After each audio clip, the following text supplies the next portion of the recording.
Bánh bao lớn vô thức nhìn về phía ngón tay Tô Lăng vừa búng. Theo tiếng búng tay, ánh mắt bánh bao lớn hoảng hốt một cái, sau đó lại khôi phục thanh minh. Sau đó, hắn chau mày, trên mặt dâng lên một chút nghi hoặc. Hắn muốn làm cái gì? Tô Lăng nhìn bộ dạng của bánh bao lớn, khóe miệng khẽ nhếch lên. Hắn vừa rồi đã thử nghiệm thủ đoạn thôi miên của thần niệm môn, sau khi xem qua thông tin về cuộc đời của Kevin Roderick và Vương Tĩnh Văn, hắn tự nhiên cũng học được.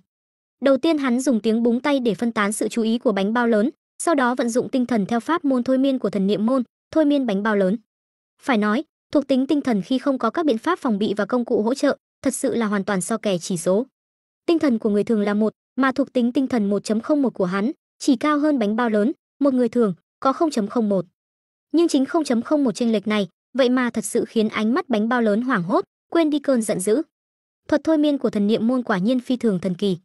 Chúc mừng người chơi Tô Lăng thôi miên thành công học được sơ cấp thuật thôi miên. Sơ cấp thuật thôi miên có thể thôi miên sinh vật có thuộc tính tinh thần yếu hơn mình, khiến đối phương xuất hiện tinh thần hoảng hốt, ký ức thiếu sót ngắn ngủi, độ thuần thục thăng cấp hiện tại 1/1000. Hai thông báo hệ thống đột nhiên xuất hiện trong tầm nhìn của Tô Lăng. Đối với điều này, Tô Lăng không bất ngờ. Mặc dù hắn thông qua thông tin về cuộc đời của Kevin Roderick và Vương Tĩnh Văn hai người, biết được thủ đoạn thôi miên, nhưng trí tuệ nhân tạo chính phủ siêu duy sát lại không biết, tự nhiên là sau khi hắn thi triển thành công mới cố định thành kỹ năng.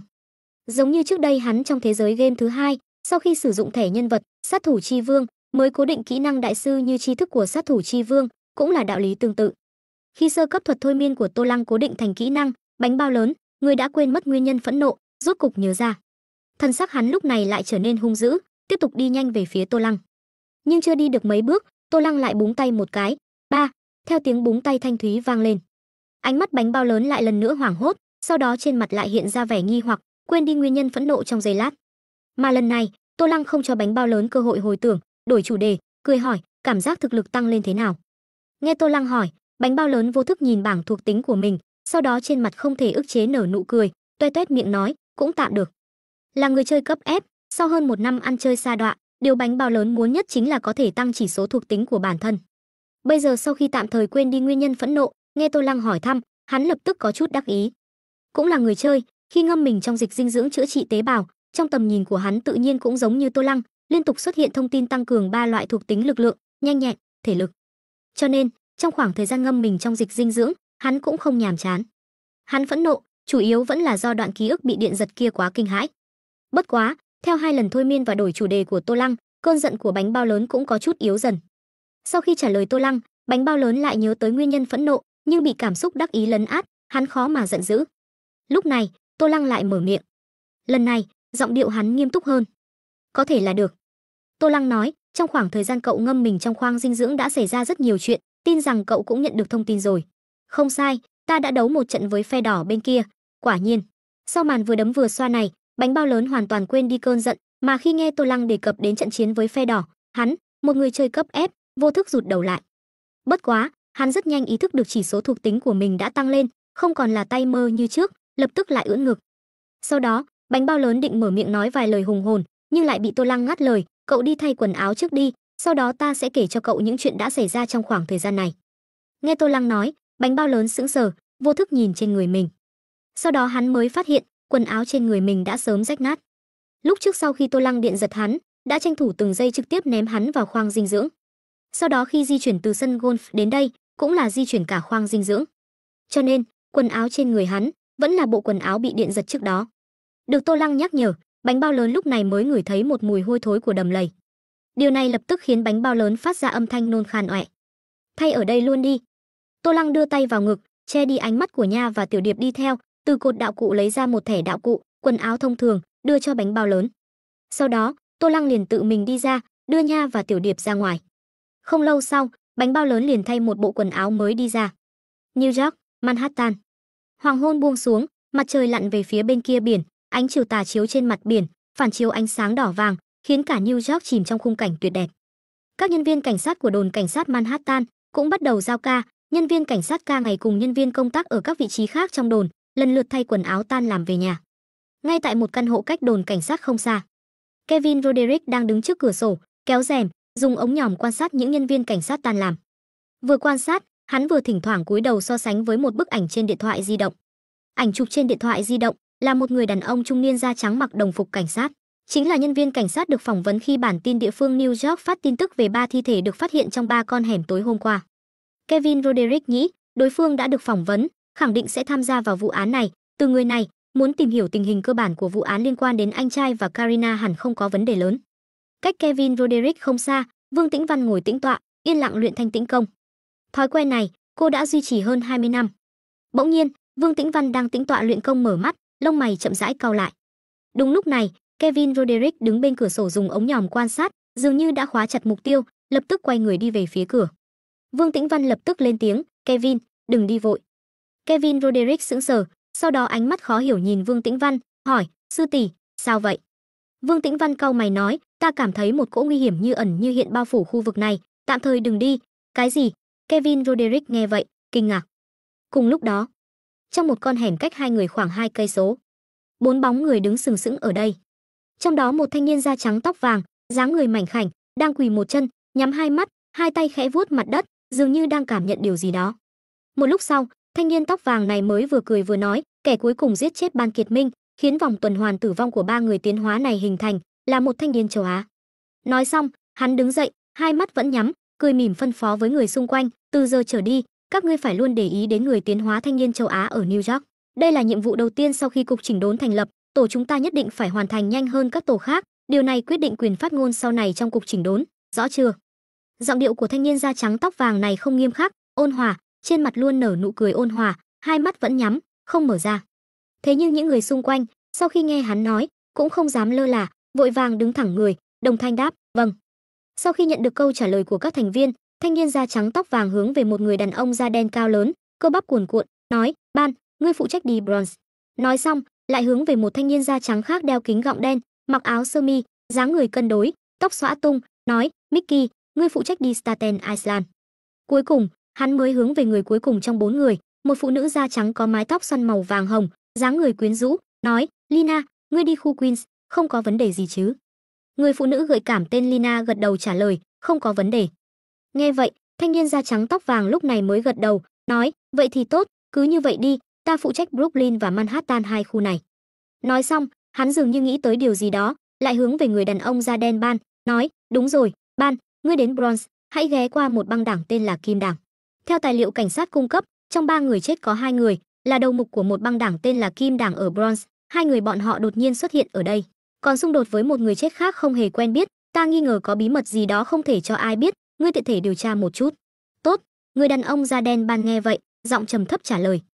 Thanh niên da trắng đeo kính gọng đen Mickey ở bên cạnh nghe xong, ánh mắt nhìn về phía thanh niên da trắng tóc vàng, nghi hoặc hỏi, "Ian, Brooklyn và Manhattan, hai khu này mặc dù rất gần nhau, nhưng ngươi một mình thật sự không có vấn đề gì sao?" Nghe hắn hỏi, Ban và Lina cũng không nhịn được nhìn về phía thanh niên da trắng tóc vàng.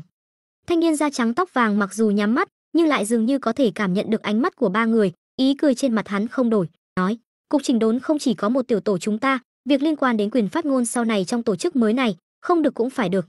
Huống chi, ai nói ta chỉ có một mình?" "Ân." Mickey nghe vậy khẽ giật mình, "Tiểu tổ chúng ta còn có người khác sao?" Lina ở bên cạnh không nhịn được nữa, giải thích, "Tiểu tổ chúng ta đã lâu như vậy, Mickey, sao ngươi vẫn không tiến bộ chút nào?" Ý của Ian là, hắn có thể dùng những phương pháp khác, khiến người khác giúp hắn làm việc, như vậy hắn không đơn độc. "À, vậy sao?" Mickey nghe vậy, lúc này mới hiểu ra. Lina khinh thường liếc Mickey một cái, nói, "Bớt chơi game đi, tiếp xúc với mọi người nhiều hơn một chút." "Ta cố gắng." Mickey gãi đầu đáp. Thanh niên da trắng tóc vàng Ian lúc này cũng mở miệng nói, "Tốt rồi, bắt đầu hành động thôi." Nghe hắn nói, 3 người không cần phải nhiều lời nữa, vội vàng nghiêm túc đáp, "Vâng." Sau đó, đám người lần lượt rời khỏi con hẻm. Trong căn hộ, cảm giác nguy hiểm như ẩn như hiện trong lòng biến mất, Vương Tĩnh Văn cau mày chậm rãi thả lỏng. Sau khi cảm giác nguy hiểm hoàn toàn biến mất, cô mới nói với Kevin, "Được rồi, bây giờ có thể đi." Kevin nghe vậy, cười khổ nói, "Sư tỷ, không còn kịp nữa, người ta khóa chặt đoán chừng đã về nhà rồi." Khí chất của Vương Tĩnh Văn lại khôi phục vẻ bình thản, nói, "Cậu thôi miên những nhân viên cảnh sát khác hỏi địa chỉ của người cậu khóa chặt không được sao?" "Đúng rồi." Kevin nghe xong, hai mắt sáng lên. Bất quá, hắn cũng không đi ngay, dù sao biết phương pháp này, lúc nào đi cũng được. Hắn nghi hoặc hỏi, "Sư tỷ, vừa rồi tỷ cảm nhận được nguy hiểm gì?" Lực lượng tinh thần dù có mạnh đến đâu, đối với cảm giác nguy hiểm cũng chỉ có khái niệm mơ hồ, làm sao có thể chính xác cảm nhận được sự việc cụ thể. Vương Tĩnh Văn bình thản trả lời, "Bất quá, ta ở đây tĩnh tu, cũng không định đi đâu." Vậy thì nguồn gốc của cảm giác nguy hiểm này chỉ có thể là hành vi của cậu vừa rồi, cho nên ta mới lên tiếng ngăn cản cậu. Vậy sao? Kevin nghe vậy, gật đầu suy tư, sau đó ôm quyền cảm tạ, nói tiếp, vậy sư tỷ, ta đi điều tra trước. Ân, Vương Tĩnh Văn gật đầu. Sau đó, Kevin liền rời khỏi căn hộ. Mà Vương Tĩnh Văn cũng tiếp tục nhắm mắt lại, tiến vào trạng thái tĩnh tu. Cảm ứng được nguy hiểm sao? Trong tầng hầm, Tô Lăng, người vẫn luôn theo dõi động thái của Kevin và Vương Tĩnh Văn, cũng nghe được lời nói của Vương Tĩnh Văn, điều này khiến trên mặt hắn lộ ra vẻ suy tư. Ở trước mặt hắn, bánh bao lớn, sau khi nghe hắn kể chuyện, cười nhạo nói, kỳ thật làm một con cá muối cũng rất tốt. Vốn cho rằng bản thân đã tăng thuộc tính, không còn là tay mơ, bánh bao lớn, sau khi nghe Tô Lăng kể về vụ tập kích Kim Đảng, rồi đến Jensen và Karina, những người tiến hóa giai đoạn 2 này, lập tức phát hiện mình còn quá trẻ. Nhất là sau khi Tô Lăng cho hắn xem video Jensen và Leon truy đuổi nhau trên đường phố Manhattan, hắn bỗng nhiên chán ghét chém chém giết giết. Mỗi ngày uống chút rượu, tán gái thật tốt. Bây giờ là xã hội pháp chế, chém chém giết giết gì đó ghét nhất. Cho dù cảm thấy tiếc nuối cho Matthew ba người, nhưng là người chơi, bánh bao lớn, cũng không có cảm giác gì. Dù sao, trong mắt hắn, Matthew ba người cũng chỉ là 3 NPC trong trò chơi mà thôi. Đối với phản ứng của bánh bao lớn, Tô Lăng cũng sớm có dự liệu. Hắn xuống tầng hầm cũng chỉ là để trấn an cảm xúc của đồng đội bánh bao lớn này mà thôi. Sau khi trấn an xong, hắn liền quay lại mặt đất. Lúc này, nhân viên công ty lắp đặt thiết bị đi cùng cũng đã xem xét sơ bộ trang viên biệt thự bị phá hủy, đang đợi Tô Lăng từ tầng hầm đi lên ở bãi cỏ bên cạnh. Sau khi Tô Lăng đi lên, hai bên liền bắt đầu thương nghị việc sửa chữa trang viên biệt thự. Khi thời gian đến giữa trưa, Tô Lăng và công ty sửa chữa cũng đã thương nghị xong, sau đó, người của công ty sửa chữa lái xe rời đi.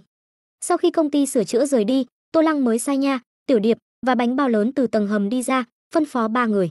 Một lát nữa các ngươi thả những thành viên Kim Đảng bị giam giữ trong tầng hầm ra, sau đó bánh bao, cậu đưa Nha và Tiểu Điệp vào thành phố tìm khách sạn ở tạm, đợi nơi này sửa chữa xong thì chuyển về. Nghe Tô Lăng phân phó, bánh bao lớn ngược lại không quan trọng. Nhưng Nha và Tiểu Điệp lại vội vàng hỏi, vậy tiến sĩ ngài thì sao? Ta còn có việc phải xử lý. Tô Lăng nhìn Nha và Tiểu Điệp, trả lời, phương án trị liệu của Matthew ba người, ta cần xem rất nhiều tài liệu liên quan đến gen, các ngươi đi theo bánh bao vào thành phố trước đi. Chúng tôi không đi, chúng tôi cũng muốn giúp đỡ. Tiến sĩ ngài cứ để chúng tôi góp sức đi. Nha và Tiểu Điệp vội vàng bày tỏ. Tô Lăng nghe vậy, cau mày, hắn kỳ thật không phải đi xem tài liệu gen gì, mà là chuẩn bị về phòng thí nghiệm ở sân golf, đem tế bào hoạt tính chưa được kích hoạt đến cực hạn của giai đoạn 1 kích hoạt. Nhưng Nha và Tiểu Điệp có chút bám người, thế là hắn suy nghĩ một chút, nói, được rồi, nếu các ngươi muốn góp sức, vậy thì Nha, ngươi ở lại trong hầm, tiếp tục chăm sóc Matthew ba người. Còn Tiểu Điệp, ngươi đi theo bánh bao lớn vào thành phố ở khách sạn, trong này có ta an bài, cũng là đang giúp đỡ, cho nên ngươi không nên từ chối. Được rồi, Tô Lăng đã nói đến mức này, Tiểu Điệp đành phải đồng ý. Mà Nha đối với điều này ngược lại rất hài lòng. Hắn cho rằng Tô Lăng đang ngầm để Tiểu Điệp vào thành phố ăn ngon ở tốt. Nhưng trên thực tế, Tô Lăng đối với Tiểu Điệp quả thật có an bài. Rất nhanh, đám người liền phân công rõ ràng, lần lượt rời đi. Bánh bao lớn lái một chiếc xe không bị hư hại trong gara ngầm, đưa Tiểu Điệp vào thành phố. Nha trở lại tầng hầm, thả thành viên Kim Đảng ra. Mà Tô Lăng thì bắt xe rời khỏi trang viên biệt thự, đi hướng phòng thí nghiệm dưới sân golf đang xây dựng giờ ở ngoại ô. Có kinh nghiệm điện giật trước đó, Tô Lăng cũng coi như quen thuộc. Hắn lại một lần nữa lợi dụng thiết bị trong phòng thí nghiệm, tiến hành điện giật cho mình, sau đó ngâm mình trong khoang dinh dưỡng của phòng thí nghiệm. Trong khoảng thời gian tiếp theo, hắn đều tập trung khai phá cực hạn giai đoạn 1, tăng trưởng tỷ lệ kích hoạt hoạt tính tế bào từ 7 phẩy mấy %, từng chút một hướng tới gần 10%, tỷ lệ cực hạn. Khi Tô Lăng đang lợi dụng thí nghiệm điện giật, kích hoạt hoạt tính tế bào, tăng chỉ số thuộc tính của bản thân. Trong New York, cục chỉnh đốn do chính phủ Eric thành lập cũng bắt đầu một cuộc càn quét tất cả người tiến hóa ở New York. Bất quá, đối tượng càn quét ban đầu của cục chỉnh đốn không phải là các tổ chức băng đảng rõ ràng nhất, mà là những người bình thường, tình cờ bộc lộ năng lực người tiến hóa. Bởi vì mặc dù cục chỉnh đốn thành lập, nhưng thực tế số lượng người tiến hóa có thể sử dụng không nhiều. Mặc dù dưới yêu cầu mạnh mẽ của tổng thống Eric, các tập đoàn tài phiệt, những người thực tế nắm quyền Eric đều điều động lực lượng vũ trang tư nhân được bồi dưỡng bí mật trong nhiều năm. Nhưng trên thực tế, những tập đoàn tài phiệt này cũng chỉ là làm ra vẻ bề ngoài, chỉ điều động một số ít người tiến hóa được bồi dưỡng. Trong số người tiến hóa này, còn có một bộ phận là chỉ muốn tranh giành quyền lực, không thực sự muốn làm việc. Chỉ có một bộ phận là thật sự muốn chấn chỉnh hiện tượng người tiến hóa hỗn loạn ở New York. Trong tình huống như vậy, cục chỉnh đốn nhìn như đã thành lập, nhưng thực tế chỉ là một cái vỏ rỗng. Những người tiến hóa này, bất kể là thật sự muốn làm việc hay là vì tranh giành quyền lực, sau khi thương nghị, vẫn cảm thấy cục chỉnh đốn nên chiêu mộ một nhóm người tiến hóa trước để có người làm việc. Như vậy mới có thể có người sử dụng trong kế hoạch chấn chỉnh sau này, hoặc là trong quyền lực. Bởi vậy, đối tượng càn quét đợt đầu tiên của cục chỉnh đốn không phải là những đầu mục băng đảng rõ ràng nhất ở New York, mà là những người tiến hóa tương đối tuân thủ pháp luật, chỉ muốn sống yên ổn như người bình thường. Nói đơn giản, chính là bắt nạt kẻ yếu. Nắm lấy nhược điểm muốn sống yên ổn như người bình thường của những người tiến hóa này, cưỡng ép bắt lính, không phục liền bắt giữ. Thao tác như vậy, số lượng người tiến hóa của cục chỉnh đốn lập tức bắt đầu không ngừng gia tăng. Đương nhiên, cũng có một số ít người tiến hóa không thỏa hiệp. Thế là, New York bắt đầu thỉnh thoảng bùng phát chiến đấu giữa các người tiến hóa. Năng lực của người tiến hóa do các tập đoàn tài phiệt Eric bồi dưỡng, trải qua huấn luyện và khai phá khắc nghiệt, bất kể là thực lực hay sức chiến đấu có thể bộc phát, đều không phải là người tiến hóa bình thường có thể so sánh. Bởi vậy, phần lớn thời gian, các cuộc chiến đấu cơ bản đều là người tiến hóa phe tập đoàn tài phiệt áp đảo những người tiến hóa dân gian, kết thúc chiến đấu nhanh chóng, không gây ra sự chú ý lớn của người dân New York. Dù cho bị một số ít người chứng kiến, nhưng sau màn vừa đấm vừa xoa của chính phủ, ký kết hiệp ước bảo mật, cũng khiến những người chứng kiến này lựa chọn im lặng. Nhưng đi đêm lắm có ngày gặp ma. Thêm vào đó người tiến hóa dân gian cũng không phải toàn bộ đều không giỏi chiến đấu, cuối cùng có mấy lần chiến đấu giữa các người tiến hóa. Người tiến hóa của tập đoàn tài phiệt không thể áp đảo người tiến hóa dân gian, kết thúc chiến đấu nhanh chóng, hai bên xảy ra kịch chiến, bị không ít người dân New York nhìn thấy. Cho dù sau đó, cục chỉnh đốn lợi dụng lực lượng chính phủ, cố gắng xử lý, nhưng cuối cùng giấy vẫn không gói được lửa. Có người bắt đầu ẩn danh trên mạng vạch trần những sự việc này. Có ai hóng hớt không? Gần đây New York có biến lớn. Gần đây ở New York xảy ra mấy vụ tai nạn, nào là nổ khí ga trong khu dân cư, xe tải lớn va chạm xe buýt, rồi kính của tòa nhà Empire State vỡ vụn. Kỳ thật đều là sự kiện thần bí giống như sự kiện truy đuổi giữa người sói và pháp sư trên đường phố Manhattan không lâu trước đó. Thế giới chúng ta tồn tại rất nhiều điều thần bí chúng ta không hiểu rõ. Thật hay giả? Ha ha, xạo ke, không phải đã sớm bác bỏ tin đồn rồi sao? Đó là đoàn làm phim nào đó đang quay phim thôi, còn ở đây lan truyền tin đồn. Thật đấy, đây là link riêng tư của ta, mật mã là ai hứng thú thì tự vào xem. Cảm ơn, lại là thật, trong link của người anh em kia có ảnh và video. Ghê thật, lại là thật, không xem thì mau đi xem. Vãi, đây, ta bỗng nhiên bắt đầu hoài nghi thế giới. Giả, ảnh và video nhìn là biết Photoshop, thế mà cũng có người tin, có đầu óc chút đi. Link của người anh em kia bị chặn rồi, ai tốt bụng lưu lại, đăng lên xem với. Ta lưu rồi, một lát nữa xóa, mau xem đi. Có ai ở New York xác thực xem nào? Ta là người New York, ta chỉ có thể nói, ta đã ký hiệp ước bảo mật. Ta cũng là người New York, gần đây New York quả thật xảy ra không ít chuyện cho nên, nhưng ta không biết có phải giống như bài viết nói không. Ta đã thấy, ta ở vị trí rất bí mật, không bị yêu cầu ký hiệp ước bảo mật, đây là ảnh và video ta chụp trộm. Theo bài viết vạch trần, còn có ảnh và video. Thêm vào đó không ít người địa phương làm chứng, sự việc này trong nháy mắt thu hút sự chú ý của rất nhiều người, gây ra nhiều cuộc thảo luận. Người nói thật có, người nói giả cũng có. Vốn dĩ mọi người cũng chỉ là tùy tiện thảo luận, nhưng khi bài viết bị xóa vào ban đêm, tài khoản của người đăng bị hủy, tất cả cư dân mạng tham gia thảo luận trong nháy mắt bùng nổ. Mấy bợn, tài khoản vạch trần kia bị hủy rồi, ta nghĩ mọi người đều hiểu chuyện gì xảy ra rồi chứ. Chính phủ Eric lại bắt đầu che giấu sự thật có đúng không? Tự do ngôn luận của chúng ta khi nào mới thật sự tự do? Không cần sợ, ta đã lưu những ảnh và video đó, mọi người ẩn danh đăng lên toàn mạng đi, ta không tin Eric có thể kiểm soát toàn bộ dư luận. Xóa bài viết và hủy tài khoản, hành vi muốn bịt miệng rõ ràng như vậy, khiến những người trên mạng vốn không tin vào những sự việc này, trong nháy mắt phản đối, nhao nhao tin tưởng. Trong lúc nhất thời, trên mạng bắt đầu xuất hiện lượng lớn cư dân mạng ẩn danh chia sẻ những ảnh và video chiến đấu của người tiến hóa đó, không chỉ đăng trên các nền tảng tin tức trong nước của Eric, mà còn ở nhiều quốc gia khác. Bất quá, hiện nay các thủ đoạn chỉnh sửa ảnh và video trên mạng đã rất tinh vi, mặc dù có không ít cư dân mạng Eric đăng tải, nhưng ngoại trừ những người ở châu có New York tin tưởng, những cư dân mạng ở các châu khác, phần lớn là xem cho vui. Người tin có, nhưng người không tin cũng rất nhiều. Mà ở Eric đã như vậy, huống chi là các quốc gia khác. Cư dân mạng các quốc gia khác thấy những tin tức chia sẻ này, đa số đều xem cho vui, cơ bản xem xong liền quên. Bất quá, dù vậy, ảnh hưởng tạo ra cũng khiến đám người tiến hóa mới thành lập của cục chỉnh đốn rất đau đầu và tức giận.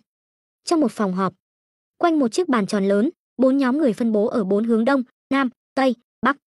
Mỗi hướng có một chiếc ghế dựa bằng gỗ, một người ngồi, những thành viên khác đều đứng sau lưng người đó. Ở một hướng, rõ ràng là thanh niên da trắng tóc vàng, nhắm mắt Ian. Sau lưng Ian, Mickey, Lina, ba người đứng thẳng, ánh mắt nhìn về phía 3 nhóm người còn lại. Tình hình của 3 nhóm còn lại cũng cơ bản tương tự.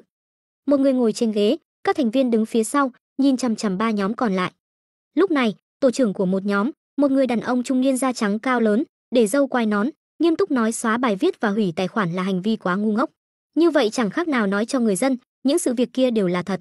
Loại chuyện ngu xuẩn này, thành viên tổ của ta tuyệt đối không thể làm. Hắn vừa nói xong, ở hướng khác, một người phụ nữ da đen mặc vest, tóc trải ngược rất chỉn chu, nói: "Nếu thành viên tổ của ngươi không thể làm ra loại chuyện ngu xuẩn này, vậy tại sao ngươi không đồng ý tự kiểm tra?" Chuyện ngu xuẩn như vậy, ta tại sao phải đồng ý? Người đàn ông trung niên da trắng nhìn về phía người phụ nữ da đen, nói, thay vì lãng phí tinh lực vào chuyện nhàm chán này, ta nghĩ ngươi nên suy nghĩ kỹ làm sao nhanh chóng giải quyết New York, sau đó mở rộng cuộc chỉnh đốn sang các châu khác. Thôi đi, Caesar, Laura, hai người đừng cãi nhau, chuyện này không phải là chuyện gì quá nghiêm trọng, lan truyền thì cứ lan truyền. Một giọng nói cắt ngang hai người. Ở hướng thứ ba, một ông lão da trắng, người lớn tuổi nhất trong 4 người ở đây, mở miệng nói, ảnh hưởng của chuyện này chưa đủ để trở thành chủ đề chính trong cuộc họp lần này. Chủ đề của cuộc họp lần này là thảo luận hành động tiếp theo. Hiện tại chúng ta đã chiêu mộ gần hết những người tiến hóa có tính cách trung thực ở New York, đã đến lúc ra tay với những đầu mục tổ chức băng đảng kia. Dứt lời, ông lão tóc và râu đều bạc trắng nhìn về phía bên cạnh, Ian, người nhắm mắt, trên mặt luôn nở nụ cười, hỏi, Ian, ngươi thấy thế nào? Loại chuyện này, các ngươi quyết định là được. Ian nhắm mắt mỉm cười trả lời, ta phối hợp là được. Hắn ra vẻ không tranh giành, phối hợp hết mình. Ông lão da trắng nghe xong, nhìn chằm chằm hắn một lúc lâu, sau đó nhìn về phía người tên là Caesar và người phụ nữ da đen Laura, hỏi, Caesar, Laura, hai người thấy thế nào? Lời nói của hắn cũng khiến Caesar và Laura hai người không còn xoắn xuýt chuyện trên mạng, bắt đầu nói về hành động tiếp theo. Hơn 1 giờ sau, hội nghị kết thúc. Sau khi tan họp, 4 tổ nhân viên lần lượt rời khỏi phòng họp, cũng rời khỏi tòa nhà nơi đặt phòng họp. Trong bãi đỗ xe dưới đất, sau khi Ian và 3 người còn lại lên xe, Ian ngồi ở ghế phụ, Lina lái xe. Ban và Mickey ngồi ở hàng ghế sau. Khi xe khởi động, rời khỏi tòa nhà của cục chỉnh đốn, Mickey, một trạch nam, ngồi ở hàng ghế sau khó hiểu hỏi, Ian, tại sao vừa rồi khi họp, thương nghị việc ra tay với người tiến hóa của các băng đảng ở New York, anh lại không lên tiếng, đem các khu có băng đảng như Bronx, Brooklyn, Queens nhường cho 3 tổ khác, lựa chọn Manhattan, nơi không có băng đảng nào. Không phải anh nói, hiện tại là thời điểm then chốt để tranh giành quyền phát ngôn trong cuộc chỉnh đốn sao? Đem những khu vực kia nhường cho 3 tổ khác, để bọn họ chiêu mộ thêm người tiến hóa, thực lực của chúng ta không phải sẽ càng yếu, quyền phát ngôn càng ít đi sao? Nếu như là trước kia, Mickey hỏi Ian như vậy, Lina chắc chắn sẽ quát mắng Mickey, cũng giải thích thêm. Nhưng lần này, Lina đang lái xe lại không lên tiếng. Bởi vì, chính Lina cũng không hiểu tại sao Ian lại làm như vậy. Mà Ian nghe xong, lại khẽ cười, không trả lời ngay, mà hỏi Ban ở hàng ghế sau, Ban, ngươi điều tra về băng đảng Kim đảng kia thế nào rồi? Ban, người to lớn, trầm mặc ít nói, giọng ồm ồm trả lời, băng đảng này đang chiếm đoạt các băng đảng khác xung quanh, đầu mục của bọn họ cũng đã thay đổi, đổi thành một thanh niên châu Á tự xưng tiến sĩ. Bất quá, ta không nhìn thấy, không biết là sớm phát hiện ta điều tra hay là vốn dĩ không có ở đó. Theo lời anh dặn, Ian, ta chỉ điều tra trong bóng tối, không đi vào. Tiến sĩ sao? Nghe Ban trả lời, Ian lặp lại danh xưng này vài lần, sau đó mới cười trả lời câu hỏi của Mickey, hỏi ngược lại, Mickey, các băng đảng ở New York này, rõ ràng rất nhiều đầu mục là người tiến hóa, mà Eric đối với người tiến hóa luôn lấy bí mật truy nã bắt giữ làm chủ. Nhưng những người tiến hóa này lại có thể yên ổn sinh sống ở New York nhiều năm như vậy không có việc gì, ngươi cảm thấy nguyên nhân là gì? Mickey, một trạch nam, lập tức bị hỏi đến nghẹn lời. Hắn làm sao hiểu được những chuyện này? Ngược lại là Lina ở vị trí lái xe, bừng tỉnh đại ngộ, nói, phía sau những băng đảng này đều có đại nhân vật bảo kê, không sai. Ian cười nói, mặc dù phía sau Eric là do gia tộc Ross chúng ta, còn có 3 gia tộc Kuro, DuPont, Morgan, 4 tập đoàn tài phiệt khống chế, nhưng đây chỉ là đại cục. Bề ngoài đây cũng là một quốc gia tự do, những cái gọi là đại nhân vật, lợi ích đan xen phức tạp, mặc dù truy đến ngọn nguồn, đều quy về 4 tập đoàn tài phiệt, nhưng cuối cùng những người này đều có ý thức chủ quan của mình. Bọn họ không dám làm loạn ở đại cục, nhưng ở những chi tiết nhỏ hoàn toàn có thể nắm chúng ta, những tiểu binh này. Nói đến đây, nụ cười trên mặt Ian càng rực rỡ, tiếp tục nói, khu Manhattan mặc dù không có băng đảng nào, nhưng những đại nhân vật đều ở đây, quyền lực kiềm chế lẫn nhau. Mà những băng đảng ở các khu khác, 9 phần 10 đều có những đại nhân vật này làm chỗ dựa, 3 tổ kia đi càn quét người tiến hóa trong những băng đảng này. Kỳ thật chính là đang đánh vào mặt những đại nhân vật này, làm giảm thế lực và nguồn kinh tế của họ. Đến lúc đó, cục chỉnh đốn, một bộ phận mới, muốn chấp pháp thông suốt ở New York. Ngươi cảm thấy những đại nhân vật ở các bộ phận này sẽ tạo điều kiện cho 3 tổ đã làm giảm thế lực và nguồn kinh tế của họ, hay là sẽ tạo điều kiện cho tổ chúng ta không đắc tội ai trong số họ? Nói xong, Ian cười hỏi ngược lại, trên cơ sở này, ngươi cảm thấy quyền phát ngôn của cục chỉnh đốn, một tổ chức bên ngoài, cuối cùng sẽ rơi vào tay ai? Nghe hắn nói, cho dù là Mickey, một trạch nam ngốc nghếch, cũng hiểu ra, bừng tỉnh đại ngộ. Thì ra là thế, không hổ là anh, Ian. Lina và Ban cũng nhao nhao cười. Có Ian ở đây, bọn họ chưa bao giờ phải lo lắng về những chuyện đấu đá nội bộ này. Vậy tiếp theo chúng ta làm gì? Hay là cứ như vậy không làm gì cả? Ngồi nhìn 3 tổ kia đắc tội hết những đại nhân vật ở New York. Lina lái xe mở miệng hỏi. Ian nghe vậy, mỉm cười trả lời, có thể không làm gì cả, cũng có thể làm một số việc để vấn đề quyền phát ngôn càng vững chắc hơn. Ví dụ như tìm ra kẻ đứng sau vụ người sói truy đuổi pháp sư. Bởi vì sự việc này mới khiến ngài tổng thống không hài lòng, mới có sự thành lập của cục chỉnh đốn. Chỉ cần chúng ta bắt được người này, giao cho ngài tổng thống xử trí, tin rằng quyền phát ngôn của cục chỉnh đốn coi như đã ổn. Vậy sao? Nghe Ian nói, Lina nhướng mày, thế nhưng đi đâu tìm? Cô còn chưa nói hết, liền bỗng nhiên khẽ giật mình, nhớ tới trước đó, Ian đã hỏi Ban. Sau đó, cô kinh ngạc nhìn về phía Ian ở ghế phụ, nói, đầu mục mới thay đổi của Kim Đảng, tiến sĩ kia chính là kẻ đứng sau. Ian nhẹ nhàng gật đầu, nụ cười trên mặt vẫn như cũ, đại khái là vậy, dị năng của ta không thể nhìn thấy rõ ràng, cho nên mới để Ban đi điều tra một chút. Mà từ kết quả mà xem, đại khái chính là hắn. Bất quá, chúng ta không cần phải gấp, cứ để tổ của Caesar dò đường cho chúng ta, tiến sĩ này đã có thể điều khiển một người tiến hóa hoàn toàn hóa thú ở phía sau. Thực lực và chiến lực chỉ sợ đều không yếu, cổ quốc phương Đông có câu, bọ ngựa bắt ve, chim sẻ rình sau. Chúng ta cứ làm con chim sẻ ở phía sau là được. Nghe Ian nói vậy, bất kể là Trạch Nam Mickey hay là Lina thông minh lanh lợi, hoặc là Ban trầm mặc ít nói, đều không khỏi giơ ngón tay cái lên với Ian. Lợi hại, thật không hổ là anh, Ian. Trong tiếng khen ngợi, chiếc xe chậm rãi rời khỏi tòa nhà của cục chỉnh đốn. Ký chủ nhận được sự chú ý của Ban Lê Phu, hai bên sinh ra liên quan, thông tin cuộc đời của Ban Lê Phu tự động sao chép cập nhật hoàn tất. Ban Lê Phu, nam, da đen, 41 tuổi, người Mỹ, nghề nghiệp đặc công, đã kết hôn, sở hữu dị năng, cơ bắp hóa thép. Ký chủ nhận được sự chú ý của Ian William, hai bên sinh ra liên quan, thông tin cuộc đời của Ian William tự động sao chép cập nhật hoàn tất.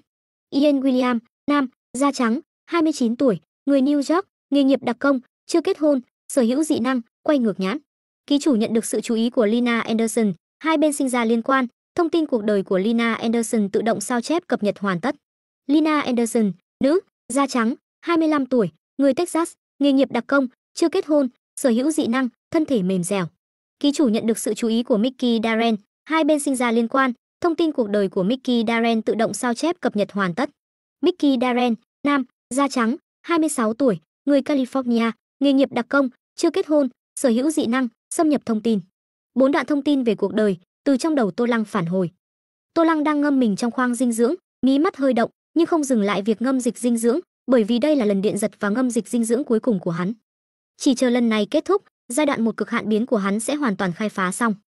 Hiện tại, tỷ lệ kích hoạt hoạt tính tế bào cơ thể của hắn đã đạt tới 9,85%, ba loại chỉ số thuộc tính cơ thể cũng tăng lên 9.85.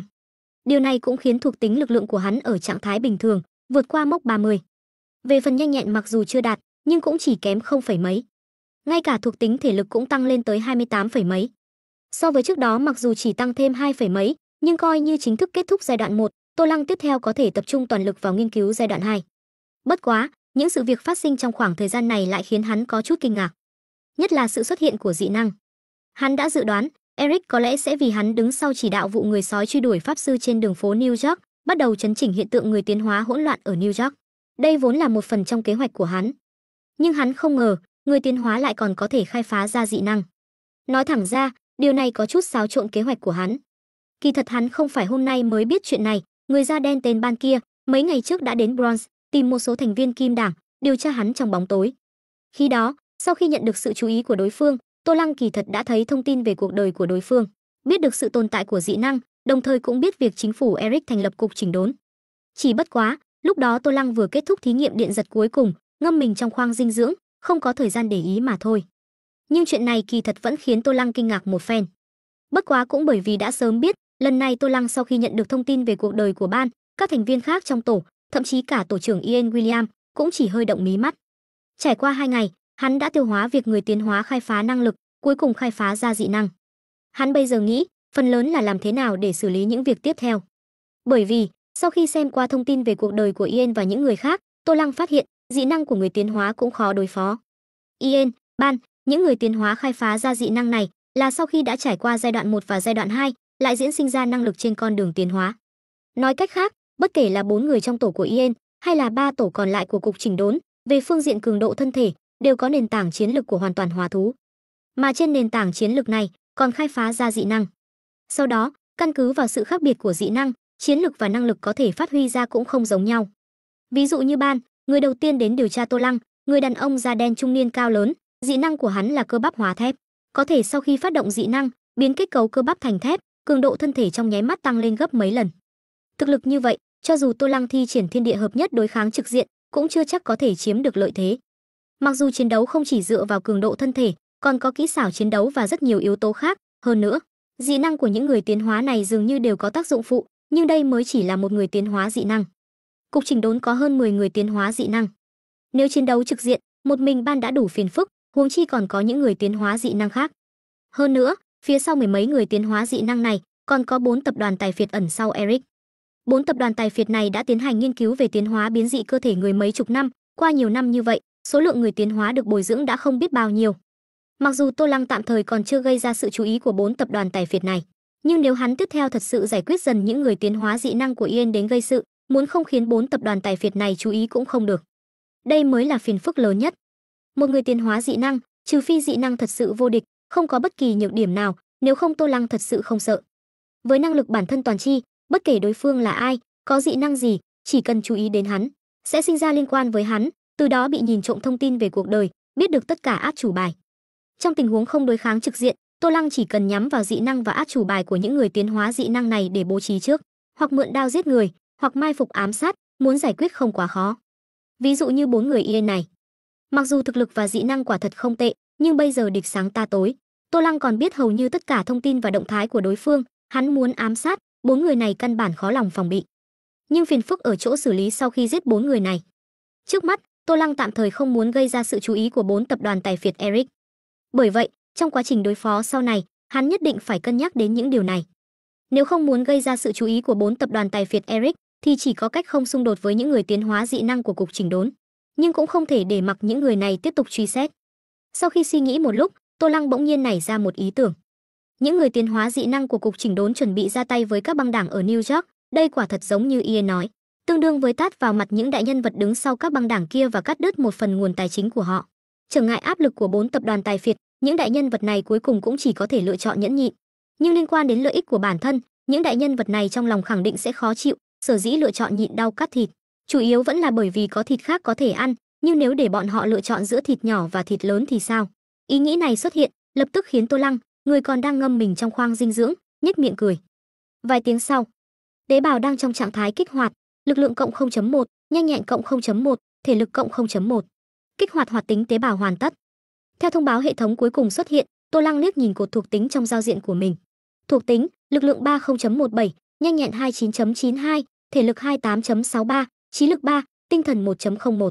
Sau khi tỷ lệ kích hoạt hoạt tính tế bào 9,85% của giai đoạn 1 cực hạn biến thông qua giai đoạn 1 của hệ thống tiến hóa biến dị của thế giới này, cuối cùng tăng lên 9.85, ba loại thuộc tính cơ thể trong cột thuộc tính của hắn đều đã vượt qua 30, hoặc là gần như đạt tới 30. Bởi vì đã sớm dự liệu được điều này, Tô Lăng không kinh ngạc. Sau khi xem xong thuộc tính của mình, hắn liền đẩy nắp trong suốt của khoang dinh dưỡng, soạt một tiếng đứng dậy khỏi dịch dinh dưỡng. Sau đó, hắn trần truồng đi đến một chiếc bàn kim loại bên cạnh. Trên bàn kim loại, bày sẵn một bộ quần áo đã chuẩn bị sẵn, còn có mấy chiếc điện thoại di động hắn sử dụng. Giờ phút này ngoại trừ một chiếc điện thoại di động, những chiếc điện thoại khác đều đang tắt nguồn. Chỉ thấy hắn đầu tiên cầm lấy một chiếc điện thoại đang tắt nguồn, bật lên, gọi một số điện thoại. Sau khi gọi xong, hắn mở loa ngoài của điện thoại di động, đặt trên bàn kim loại, sau đó mới cầm quần áo lên, bắt đầu mặc vào. Bíp bíp, alo, ông chủ, xin hỏi ngài có dặn dò gì? Điện thoại sau khi được gọi, gần như ngay lập tức được kết nối. Ngay sau đó, đầu bên kia điện thoại liền truyền đến giọng nói của một ông lão, cảm xúc tràn đầy kích động. Ông lão này không ai khác, chính là Logan Marshall, người trước kia bị Tô Lăng đẩy lên trước sân khấu. 2 ngày nữa có một số việc cần ngươi làm, ngươi chuẩn bị một ít tiền để hoạt động. Tô Lăng từ tốn nói. Logan Marshall ở đầu bên kia điện thoại gần như không cần suy nghĩ liền trả lời, tốt, không có vấn đề. Ân, Tô Lăng nhàn nhạt lên tiếng, sau đó cúp điện thoại. Ngay sau đó, hắn tắt chiếc điện thoại này, lại cầm một chiếc điện thoại đang tắt nguồn khác, bật lên, bấm một số điện thoại khác. Điện thoại đổ chuông một lúc lâu, mới cuối cùng được kết nối. Sau đó, đầu bên kia điện thoại truyền đến một giọng nói âm trầm, chuyện gì? Nghe được giọng nói âm trầm ở đầu bên kia điện thoại, Tô Lăng dường như không cảm thấy đối phương không vui, cười nói, Watts tiên sinh, có chuyện muốn nhờ ngài giúp một chút. Đầu bên kia điện thoại, giọng nói âm trầm kia tỏ rõ sự không vui, lạnh lùng nói, ngươi đừng được voi đòi tiên, lần trước chiếm đoạt những băng đảng khác ta đã giúp ngươi, lần này ngươi đừng hòng lại sai khiến ta. Đừng tưởng rằng ngươi nắm giữ một chút nhược điểm của ta sẽ bị ngươi uy hiếp không ngừng. Chủ nhân của cuộc gọi này, không ai khác, chính là đại nhân vật đứng sau Kim Đảng. Một bộ trưởng nội các Eric, quản lý về lao động. Trước đó Tô Lăng muốn chiếm đoạt các băng đảng xung quanh Kim Đảng, chính là từ thông tin trong cuộc đời của Jensen, tìm được số điện thoại của vị đại nhân vật này, sau đó gọi tới tự báo danh, hai bên thiết lập liên quan, sau đó hắn nhìn trộm thông tin về cuộc đời của đối phương, lấy một số sự việc trong thông tin về cuộc đời của đối phương làm nhược điểm, uy hiếp đối phương, cuối cùng ép được vị đại nhân vật này đồng ý. Hiện tại, Tô Lăng lại gọi điện thoại đến, hiển nhiên đối phương đã không muốn bị uy hiếp nữa. Nghe Watts, vị đại nhân vật này nói, Tô Lăng khẽ cười, nói, Watts tiên sinh, ta nghĩ ngài hiểu lầm ta. Ta làm sao có thể uy hiếp ngài?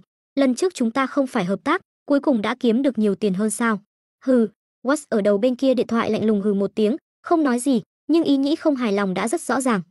Lần trước đồng ý cho Tô Lăng mở rộng băng đảng, là hắn hy sinh một chút lợi ích chính trị của mình, trao đổi với các đại nhân vật khác.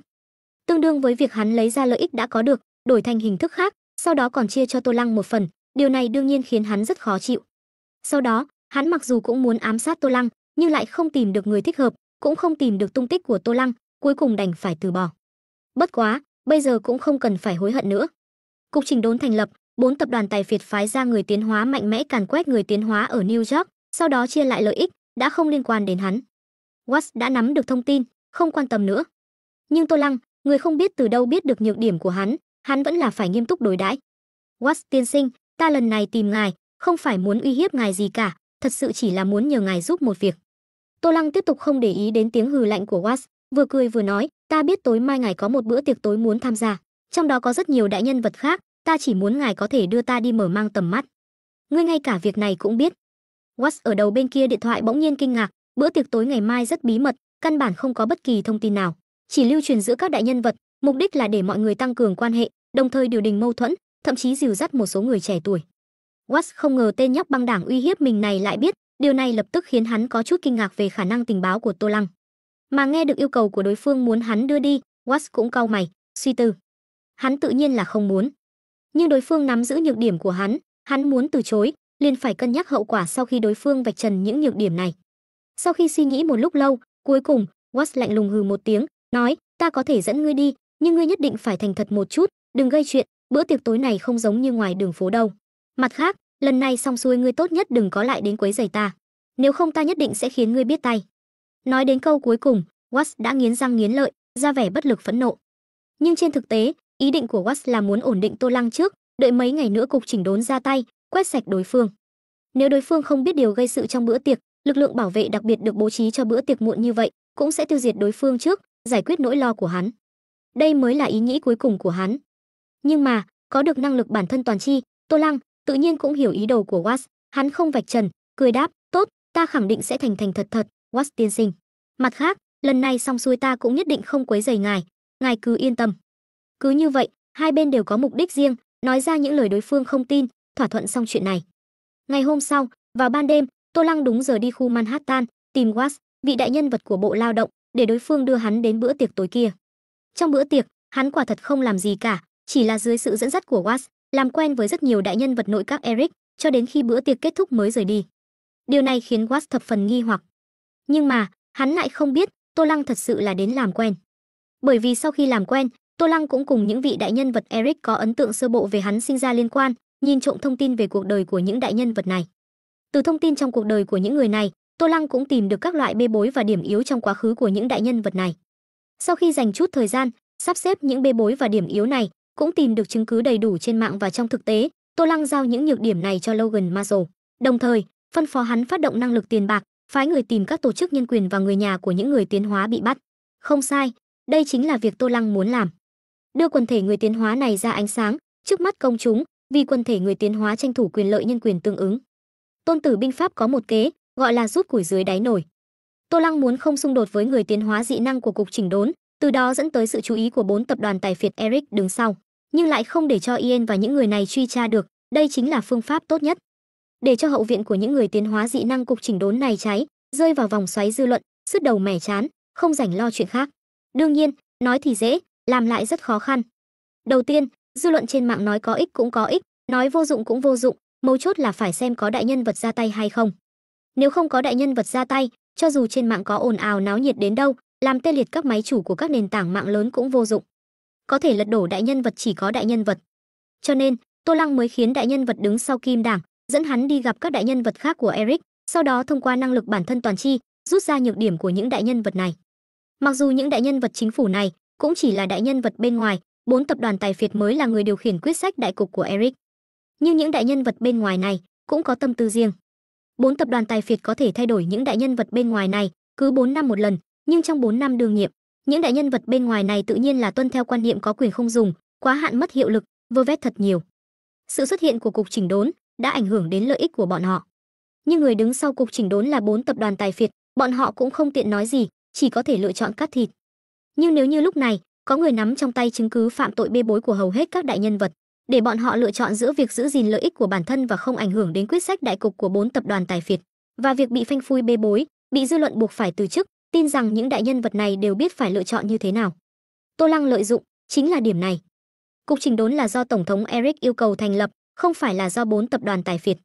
Cho nên, cục chỉnh đốn rơi vào bê bối, cơ bản không có ảnh hưởng đến 4 tập đoàn tài phiệt, người bị ảnh hưởng là Tổng thống Eric. Với tiền đề này, khiến những đại nhân vật bên ngoài này đưa ra lựa chọn có lợi cho bản thân không khó, thậm chí có thể nói là rất dễ dàng.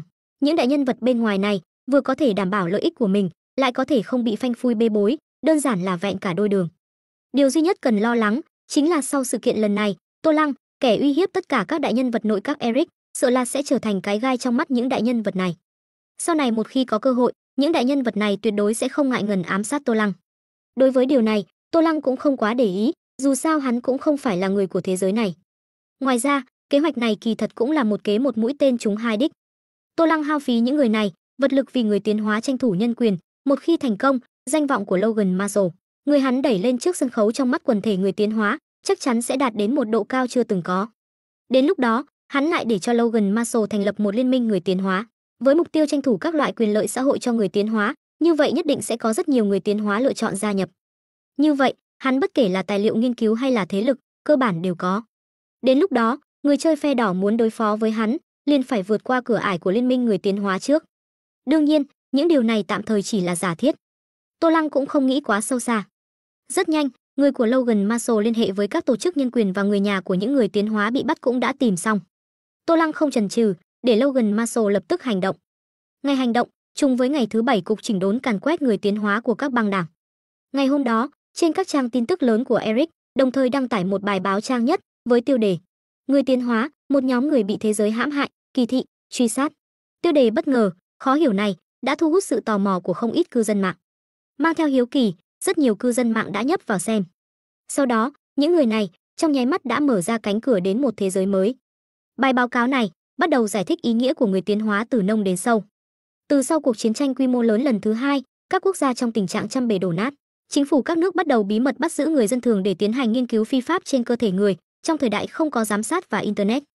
Giai đoạn đầu, cơ bản đều là các loại thí nghiệm tàn ác về khả năng chịu đựng của cơ thể người, ví dụ như cơ thể có thể chịu được nhiệt độ cao nhất, nhiệt độ thấp nhất, dung tích dạ dày lớn nhất, số ngày con người có thể nhịn đói trước khi chết. Với vô số sinh mạng chồng chất, những nghiên cứu phi pháp trên cơ thể người này đã thăm dò được giới hạn mà cơ thể người có thể chịu đựng. Ngay sau đó là các loại thí nghiệm cấy ghép tế bào, chiết ghép gen, giao phối giữa các loài khác nhau, vẫn không có bất kỳ đạo đức nào. Lại là vô số sinh mạng chồng chất, cuối cùng đã tìm ra được quá trình thí nghiệm khai phá giai đoạn 1 của người tiến hóa. Với số liệu thí nghiệm khổng lồ tích lũy, cuối cùng đã có người tiến hóa ra đời. Sau đó, lại là các loại thử nghiệm cực hạn đối với người tiến hóa, các loại năng lực sau khi phát triển. Trong quá trình này, lần lượt có người tiến hóa bộc phát ra lực lượng vượt xa người thường, từ đó thoát khỏi vận rủi. Nhưng chính phủ các quốc gia vẫn bí mật bắt giữ những người tiến hóa trốn thoát này, khiến những người tiến hóa đã vất vả trốn thoát, căn bản không dám bộc lộ năng lực có được sau bao gian khổ, chỉ có thể cố gắng che giấu năng lực của mình, chịu đựng di chứng do các thí nghiệm để lại, sống tạm trong sợ hãi giữa những người bình thường. Sau khi giới thiệu về sự tồn tại của người tiến hóa, bài báo cáo này lại bắt đầu nói về tình cảnh hiện tại của người tiến hóa. Hơn nữa, khác với phần mô tả bằng văn bản trước đó, tình cảnh hiện tại của những người tiến hóa này không còn chỉ là mô tả bằng văn bản, mà còn thêm vào các loại ảnh, video, trích dẫn các vụ mất tích nổi tiếng, các vụ án hiện tượng thần bí được các quốc gia ghi nhận trong vài chục năm qua, lồng ghép rất nhiều manh mối vào đó. Bài báo cáo tường thuật một cách logic, đầy đủ các vụ án liên quan đến người tiến hóa, cuối cùng còn đính kèm tên thật và ảnh của những người đã mất tích từ khi còn là người bình thường cho đến khi trở thành người tiến hóa với kết cục thê thảm. Khoảng thời gian của những sự kiện này cũng rất lớn, từ vài chục năm trước đến hiện tại đều có. Từ các vụ án kỳ lạ, các vụ án chưa được giải quyết, các vụ án không có manh mối, cho đến sau khi có mạng, tất cả các vụ án tương tự, những người mất tích, cơ bản đều được sắp xếp trong đó. Sau khi cư dân mạng xem xong bài báo cáo này, đi tìm kiếm, cơ bản đều có thể tìm thấy thông tin tương ứng hoặc ghi chép bằng văn bản. Điều này khiến độ tin cậy của bài báo cáo này trong nháy mắt tăng lên rất nhiều. Cuối cùng, phần cuối của bài báo cáo này sử dụng góc nhìn ngôi thứ nhất, viết một đoạn văn như sau.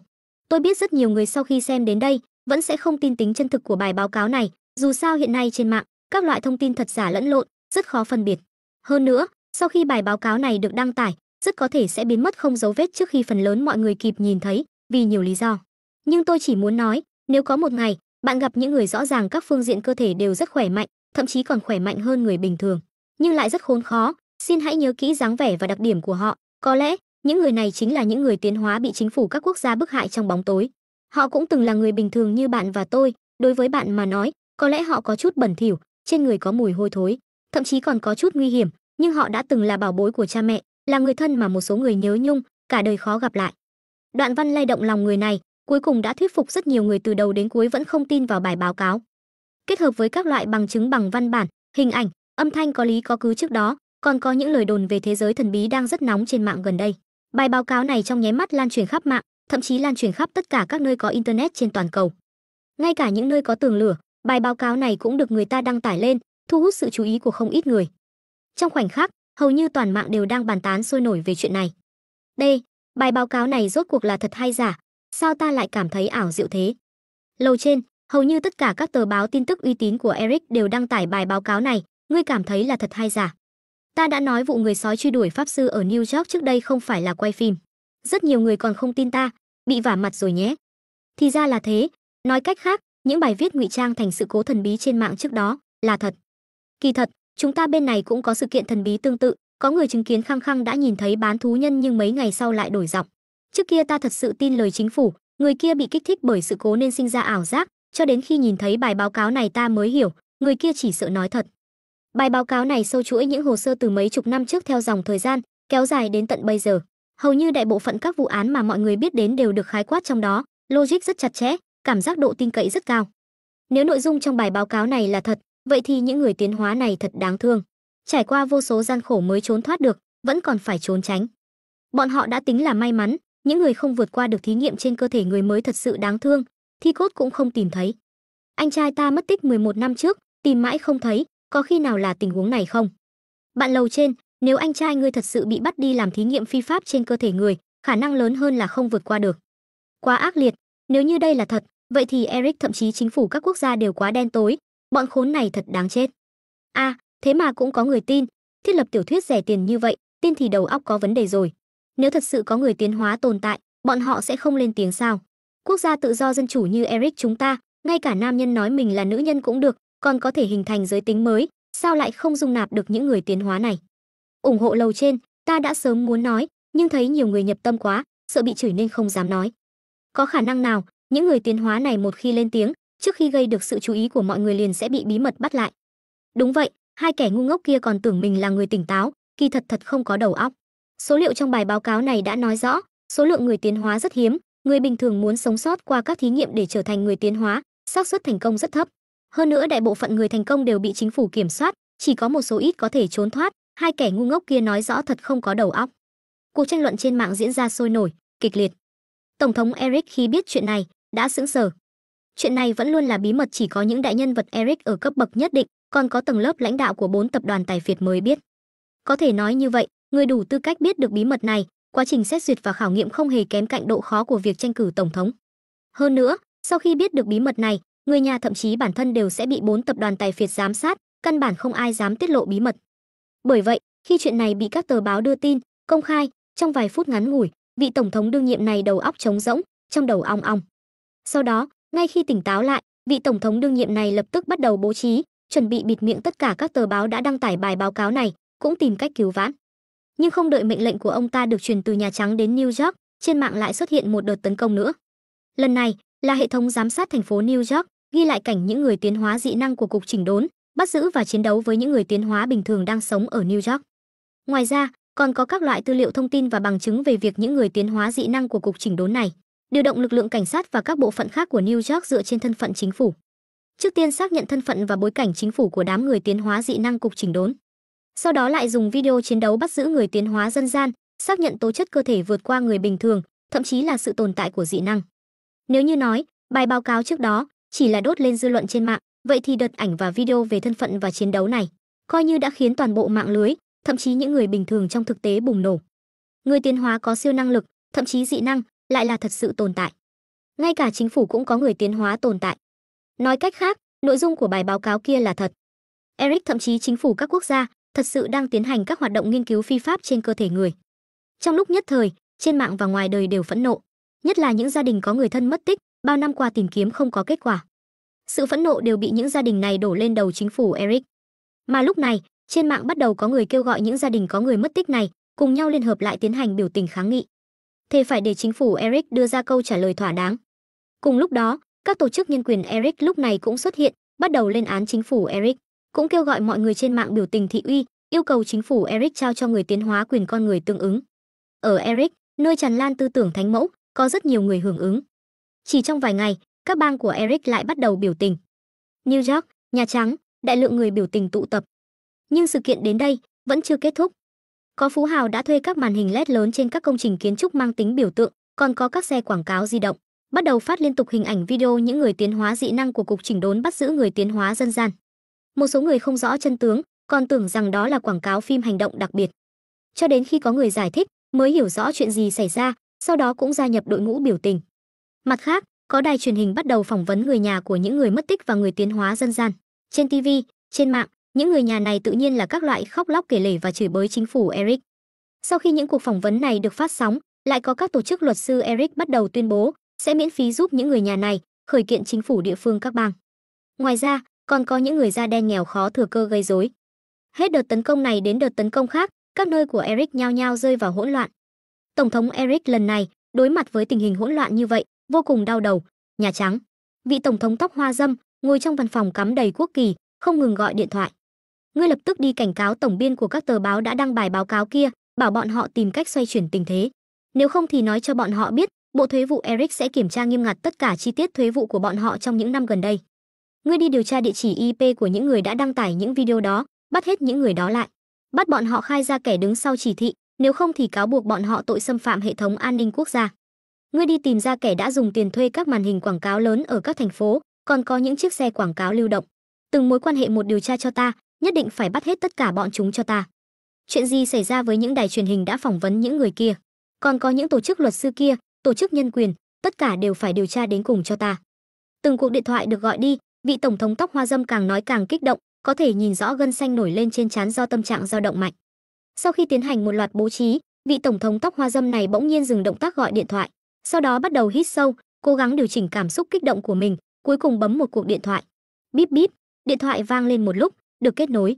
Sau đó, đầu bên kia điện thoại truyền đến một giọng nói bình tĩnh, hỏi: "Tổng thống tiên sinh, xin hỏi ngài có dặn dò gì?" Tổng thống tóc bạc trắng, dù trong lòng rất bực bội, nhưng vẫn cố gắng duy trì giọng điệu lễ phép, nói: "Các người tạm dừng hoạt động của cục chỉnh đốn lại đi." Đầu bên kia điện thoại, giọng nói bình tĩnh im lặng một lát, sau đó trả lời: "Tổng thống tiên sinh yên tâm, mấy ngày trước hoạt động của cục chỉnh đốn đã dừng lại rồi." "Vậy là tốt rồi." Tổng thống tóc bạc trắng nghe xong, giơ tay lên, xoa xoa huyệt thái dương mỏi nhừ, sau đó tiếp tục hỏi: "Tình hình hiện tại các người bên kia hẳn là cũng đã rõ, với năng lực của các người, có tìm ra được kẻ chủ mưu sau lưng sự kiện lần này không?" Cục chỉnh đốn mặc dù là do ông ta ra lệnh thành lập, nhưng người bên trong lại không phải người của ông ta. Những người này phía sau đại diện cho 4 tập đoàn tài phiệt, cho nên ông ta lúc này mới cố gắng để giọng điệu của mình lễ phép hơn một chút. Đầu bên kia điện thoại, giọng nói bình tĩnh lại im lặng. Sau một lúc lâu, giọng nói bình tĩnh này mới chậm rãi mở miệng trả lời: "Thành viên Mickey trong tiểu tổ của ta đã dùng năng lực xâm nhập thông tin của mình tra ra được kẻ tình nghi chủ mưu đằng sau sự kiện lần này, nhưng chúng ta cũng không xác định người này có phải là người vạch ra tất cả sự kiện lần này hay không. Dù sao, trước mắt mà xem quy mô của sự kiện lần này rất lớn, căn bản không phải một người có thể chi phối." "Người này là ai?" Nghe được câu trả lời trong điện thoại, vị tổng thống tóc hoa râm hai mắt sáng lên truy hỏi. Quy mô của sự kiện lần này quả thật rất lớn, không giống như là do một người gây ra, nhưng ông ta hiện tại không quan tâm đến những điều này, hiện tại ông ta chỉ muốn bắt người, dù chỉ là một trong số đó. Người này tên là Logan Marshall. Đầu bên kia điện thoại, giọng nói bình tĩnh kia trả lời: "Người này trước đó chỉ là một chuyên gia phân tích tài chính nghèo khó, tuổi tác đã rất lớn. Bắt hắn về cho ta." Vị tổng thống tóc hoa râm lập tức nói. Bất quá, nói xong, ông ta mới ý thức được giọng điệu của mình hơi nặng, vội vàng dịu giọng lại: "Làm phiền các người bắt hắn về cho ta, ta sẽ tìm người cạy miệng hắn." "Đã muộn rồi." Trong điện thoại, giọng nói bình tĩnh kia trả lời: "Người này trước khi sự kiện lần này xảy ra, đã xử lý hết tài sản chạy tới cổ quốc phương Đông. Tổng thống tiên sinh ngài hẳn là rõ ràng hơn chúng ta quan hệ giữa Eric và cổ quốc phương Đông." Đang lúc vị tổng thống tóc hoa râm không nói nên lời, đột nhiên, rầm rầm, tiếng đập cửa gấp rút đột nhiên từ bên ngoài phòng làm việc truyền đến. Vị tổng thống tóc hoa râm sau khi nghe được, nhướng mày. "Vậy trước tiên cứ như vậy đi, làm phiền các người tiếp tục truy tra thêm một chút. Nói một câu với người ở đầu bên kia điện thoại, vị tổng thống tóc hoa râm cút điện thoại, sau đó nói với cánh cửa văn phòng đang đóng, vào đi. Cánh cửa văn phòng trong nháy mắt bị người đẩy ra, một thư ký trợ lý thở hổn hển nói, tổng thống, xảy ra chuyện rồi. Lại xảy ra chuyện gì? Vị tổng thống tóc hoa râm cau mày hỏi. Mấy ngày nay, những chuyện ông ta trải qua hết chuyện này đến chuyện khác, hết đợt tấn công này đến đợt tấn công khác. Ông ta tự nhận dù tình huống có tệ đến đâu cũng sẽ không khiến ông ta dao động tâm trạng. Nhưng mà, một lúc sau, chỉ thấy thư ký trợ lý kia hoảng sợ nói, tổng thống, các bộ trưởng của các bộ phận nội các, toàn bộ đã phát biểu tuyên bố xin lỗi về sự kiện lần này. Cái gì? Vị tổng thống tóc hoa râm đột nhiên đứng bật dậy, kinh ngạc nhìn thư ký trợ lý, ngươi nói lại lần nữa, bọn họ phát biểu cái gì? Trước khi ông ta kịp nói về chuyện này, những người này vậy mà đã đi trước một bước phát biểu tuyên bố xin lỗi, đây quả thật là đâm sau lưng ông ta. Lúc này, vị tổng thống tóc bạc trắng sai người tìm video tuyên bố xin lỗi của những người kia. Đối với những chuyện đã xảy ra trong mấy ngày qua, ta đại diện cho cá nhân ta và bộ phận của ta cảm thấy vô cùng xin lỗi. Chấp pháp cần phải văn minh, cho dù là tội phạm cũng có quyền con người của mình, những người chấp pháp kia đúng là nhân viên chính phủ, là cục chỉnh đốn, bộ phận mới thành lập gần đây của Eric. Về những chuyện khác trên mạng, ta không biết, không dám đánh giá bừa. Cuối cùng, ta một lần nữa gửi lời xin lỗi chân thành nhất đến những người bị hại bị đối xử thô bạo. Đối diện bàn làm việc, trong màn hình TV lớn, từng đoạn video xin lỗi liên tục được phát. Những người xin lỗi trong đó đều là những nhân vật nắm quyền trong các bộ phận nội các. Vị tổng thống tóc hoa râm im lặng xem TV, mặt không biểu cảm. Một lúc sau, ông ta cuối cùng cũng xem xong tuyên bố xin lỗi được phát trên TV. Hô, một hơi thở nặng nề từ trong miệng ông ta thở ra. Chỉ nghe ông ta tự nhủ, còn tốt, bọn khốn này không nói lung tung. Sau khi xem xong tất cả những lời đâm sau lưng, trong lòng ông ta thở phào nhẹ nhõm. Mặc dù những người này đã đâm sau lưng ông ta một dao, nhưng ít nhất không nói lung tung, không hề đề cập đến chuyện người tiến hóa, chỉ xin lỗi về việc thô bạo càn quét của cục chỉnh đốn gần đây. Về điểm này, ông ta có thể hiểu được, đồng thời cũng rõ ràng tại sao những người này lại đâm sau lưng ông ta vào lúc này. Dù sao, những người này có liên quan lợi ích với các băng đảng ở New York, việc cục chỉnh đốn càn quét người tiến hóa dân gian ở New York đã động chạm đến lợi ích của những người này. Hiện tại có cơ hội tốt như vậy để đâm ông ta một dao, những người này tự nhiên sẽ không nương tay. Ông ta cũng không nghi ngờ người khởi xướng bài báo cáo kia là những người này, bởi vì những người này không có gan đó. Nghiên cứu về người tiến hóa là do 4 tập đoàn tài phiệt đứng sau lên kế hoạch, những quân cờ bên ngoài này ai dám vạch trần, sau đó bất kể tình hình phát triển như thế nào, đều chắc chắn sẽ chết. Hơn nữa còn là cả nhà chết hết. Cho nên, những người này khẳng định không dám làm như vậy, nhiều nhất chỉ dám ngáng chân ông ta một chút mà thôi. Nghĩ đến đây, vị tổng thống tóc hoa râm cũng không quan tâm đến tuyên bố xin lỗi của những người này nữa, điều quan trọng nhất trước mắt là làm thế nào để xử lý chuyện này. Kẻ đứng sau này để vạch trần bê bối liên quan đến người tiến hóa, rõ ràng đã chuẩn bị kỹ lưỡng, muốn lừa dối qua loa hoặc che đậy đều đã không thể. Trước khi không biết đối phương còn có bao nhiêu chuẩn bị phía sau, kế hoạch trước mắt dường như chỉ có một lựa chọn. Vị tổng thống tóc hoa râm sau khi suy nghĩ kỹ càng, trong lòng cuối cùng đã có quyết định. Mấy ngày sau, Nhà Trắng tổ chức họp báo. Vị tổng thống tóc hoa râm đứng trước bục phát biểu, đối mặt với đám phóng viên phía dưới, vẻ mặt hối hận và áy náy nói: đối với việc che giấu sự tồn tại của người tiến hóa, ta cảm thấy vô cùng xin lỗi, bất quá, người tiến hóa tuyệt đối không phải như bài báo cáo kia viết, là do người bình thường trải qua thí nghiệm phi pháp trên cơ thể người mà sinh ra. Người tiến hóa sinh ra là sự tiến hóa tự nhiên trong lịch sử nhân loại, tuyệt đối không phải do con người can thiệp, chúng ta chỉ là người phát hiện, không phải là người sáng tạo. Bất quá, đối với quần thể người tiến hóa này, chúng ta quả thật đã không quan tâm đến quyền lợi mà họ nên có, đối với điều này, ta một lần nữa bày tỏ sự áy náy sâu sắc. Hôm nay trở đi, Eric sẽ thành lập một đạo luật mới, đưa người tiến hóa vào trong đó, họ sẽ có được quyền lợi bình đẳng với tất cả công dân. Trong buổi họp báo, vị tổng thống tóc hoa râm đã công bố luật mới liên quan đến người tiến hóa. Nhưng mà, các phóng viên phía dưới lại không chấp nhận, lớn tiếng đưa ra các loại câu hỏi. Tổng thống, ngài công bố đạo luật mới coi như là thừa nhận sự tồn tại của người tiến hóa, vậy ngài thấy thế nào về bài báo cáo thảo luận trong vài chục năm qua, phần lớn người mất tích đều bị chính phủ bí mật bắt giữ để làm thí nghiệm trên cơ thể người, nghiên cứu phát minh sản xuất hàng loạt người tiến hóa. Tổng thống, xin hỏi ngài có thái độ gì đối với những hình ảnh bạo lực đối với quần thể người tiến hóa này được lan truyền trên mạng trong khoảng thời gian gần đây? Tổng thống, người tiến hóa có được lực lượng vượt trội hơn người bình thường rất nhiều, nếu như không có sự quản thúc, khi người bình thường và người tiến hóa xảy ra mâu thuẫn xung đột, người tiến hóa nếu dùng lực lượng đối phó người bình thường, điều này có phải sẽ ảnh hưởng đến trật tự xã hội? Quyền lợi của người bình thường nên được bảo vệ như thế nào? Tổng thống, ngài có xem những lời than khóc của người nhà người tiến hóa và lời lên án đối với chính phủ không? Xin hỏi chính phủ có bồi thường cho những người tiến hóa bị đối xử thô bạo này không? Từng câu hỏi sắc bén và thực tế, không ngừng được các phóng viên đặt ra.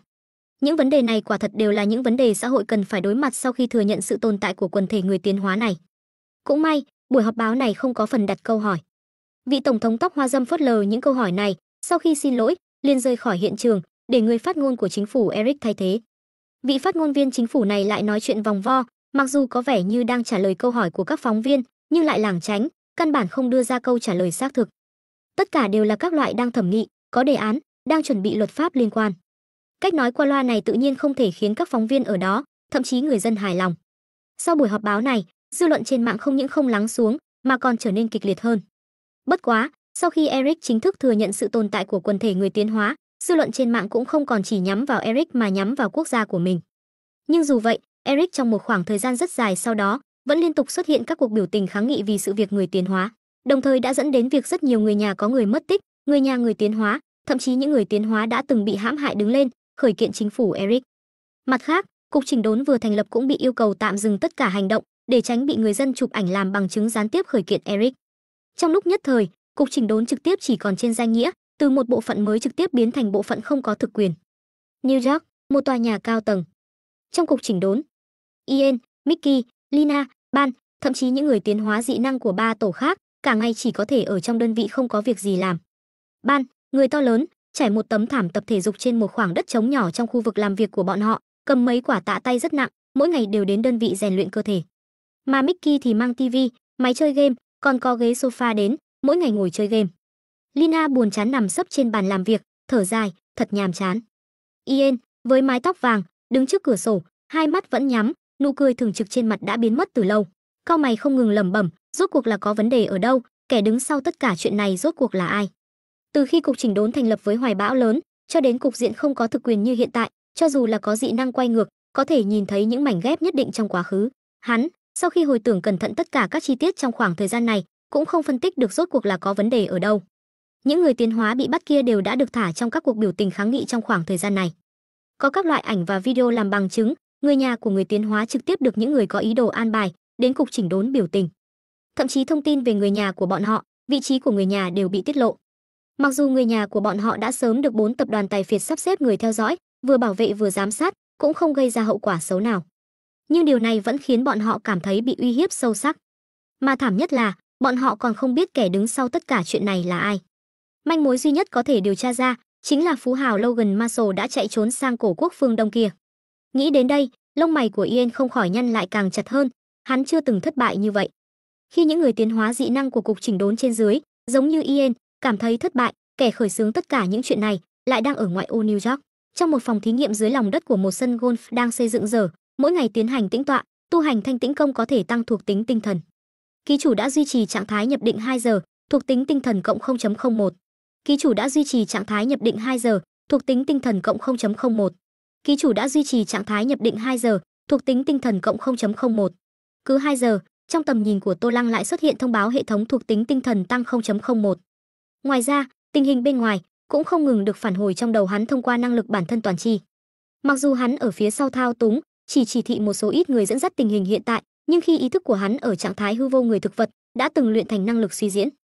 Dựa vào các loại động thái của mọi người được phản hồi trong đầu, hắn tự nhiên có thể suy diễn ra cục diện phát triển liên quan đến người tiến hóa ở Eric hiện tại. Cứ cách một khoảng thời gian, hắn lại tiến hành suy diễn một phen, nắm rõ tình hình bên ngoài. Thời gian còn lại, hắn đều ở trong phòng thí nghiệm này, trong tình huống không bị ai quấy rầy, tu hành thanh tĩnh công. Hắn khuấy động xã hội Eric hỗn loạn như vậy, ngoài việc rút củi dưới đáy nồi, ngăn cản Ian và những người tiến hóa dị năng khác đến quấy rầy hắn, mục đích chủ yếu là để có thời gian tu hành thanh tĩnh công. Sau khi tăng lên cực hạn giai đoạn 1 của người tiến hóa, đây là con đường tăng lên duy nhất trước mắt của hắn. Đồng thời, có thể đoán được, tăng thuộc tính tinh thần đối với giai đoạn 2 của người tiến hóa, còn có giai đoạn 3 mà hắn phỏng đoán sau này, đều có sự trợ giúp rất lớn. Cho nên, trong khoảng thời gian này, Tô Lăng hầu như toàn bộ thời gian, trừ ăn uống và ngủ nghỉ, còn có thỉnh thoảng suy diễn, thời gian khác đều tu hành thanh tĩnh công. Mà hiệu quả cũng rất rõ rệt. Bây giờ, thuộc tính tinh thần của hắn đã được tăng lên đáng kể. Đã nhanh chóng vượt qua thuộc tính trí lực của hắn. Về phần sự nhàm chán trong quá trình tu hành, đối với hắn, người đã từng trải qua trạng thái ý thức hư vô người thực vật, căn bản không đáng kể. Ngươi đã duy trì trạng thái nhập định 2 giờ, thuộc tính tinh thần cộng 0.01. Thuộc tính tinh thần của ngươi đột phá 3, đạt đến giá trị lớn nhất của thuộc tính trí lực, không thể tiếp tục tăng lên. Lại là một thông báo thuộc tính tinh thần tăng lên xuất hiện. Nhưng theo sau đó, còn có một thông báo khác. Nhìn thấy thông báo này, Tô Lăng nhướng mày, sau đó chậm rãi mở mắt ra. Đạt đến giá trị lớn nhất của thuộc tính trí lực, không thể tiếp tục tăng lên. Hắn suy ngẫm về thông báo này, vẻ mặt suy tư, Đây chính là cái gọi là bình cảnh tu hành trong thông tin về cuộc đời của Vương Tĩnh Văn sao? Nếu là như vậy, mối quan hệ giữa thuộc tính trí lực và thuộc tính tinh thần, ta dường như đã hiểu rõ một chút. Giá trị thuộc tính trí lực rõ ràng quyết định giới hạn trên của thuộc tính tinh thần. Mối quan hệ giữa hai bên có chút giống thùng gỗ và nước. Thùng gỗ là thuộc tính trí lực, còn nước là thuộc tính tinh thần. Dung lượng của thùng gỗ có hạn, chỉ có thể chứa một lượng nước nhất định. Muốn chứa nhiều nước hơn, chỉ có thể mở rộng dung lượng của thùng gỗ trước. Đây là kết quả mà Tô Lăng hiện tại tìm tòi ra về mối quan hệ giữa thuộc tính trí lực và thuộc tính tinh thần. Đã đến bình cảnh, vậy thì cũng có thể bắt đầu. Thanh tĩnh công tu hành đến bình cảnh, không thể tiếp tục tăng lên, vậy thì tiếp theo cũng là lúc an bài bước tiếp theo. Nghĩ tới đây, Tô Lăng từ tư thế ngồi xếp bằng chậm rãi đứng dậy, sau đó rời khỏi phòng thí nghiệm. New York, khu Manhattan. Trong một căn phòng tổng thống của một khách sạn xa hoa. Bánh bao lớn khoác khăn tắm, đứng trên ban công phòng tổng thống, tay phải học đòi vẻ văn vẻ bưng một ly rượu vang đỏ, không ngừng lắc lư, miệng lại ngậm một điếu xì gà, thỉnh thoảng nhả khói quan sát đám người biểu tình kháng nghị phía dưới. Người có tiền thật sự là thoải mái. Hơn một tuần lễ nay, hắn đều ở trong khách sạn xa hoa, trải qua các loại cuộc sống xa hoa. Nhất là sau khi các cuộc biểu tình kháng nghị bùng nổ, hắn thích nhất đứng trên ban công phòng tổng thống như thế này, quan sát đám người biểu tình kháng nghị phía dưới, điều này khiến hắn có cảm giác như đã lên đến đỉnh cao của cuộc đời. Về phần hơn một tuần lễ nay, trong tin tức trắng trợn đưa tin về sự kiện người tiến hóa, thân là người chơi, hắn cũng không quá để ý. Trong mắt hắn, sự kiện này chính là trò chơi đang trải qua nội dung cốt truyện. Thông thường trong tình huống này, hắn thường là nhanh chóng lướt qua, căn bản sẽ không quan tâm quá nhiều. Bất quá, trò chơi siêu duy sát quá mức chân thực, cho nên mấy ngày nay hắn đều thích đứng ở trên cao nhìn xuống xem các cuộc biểu tình kháng nghị phía dưới, giống như đang xem kịch. Bỗng nhiên, đinh linh linh, tiếng chuông điện thoại từ phía sau truyền đến.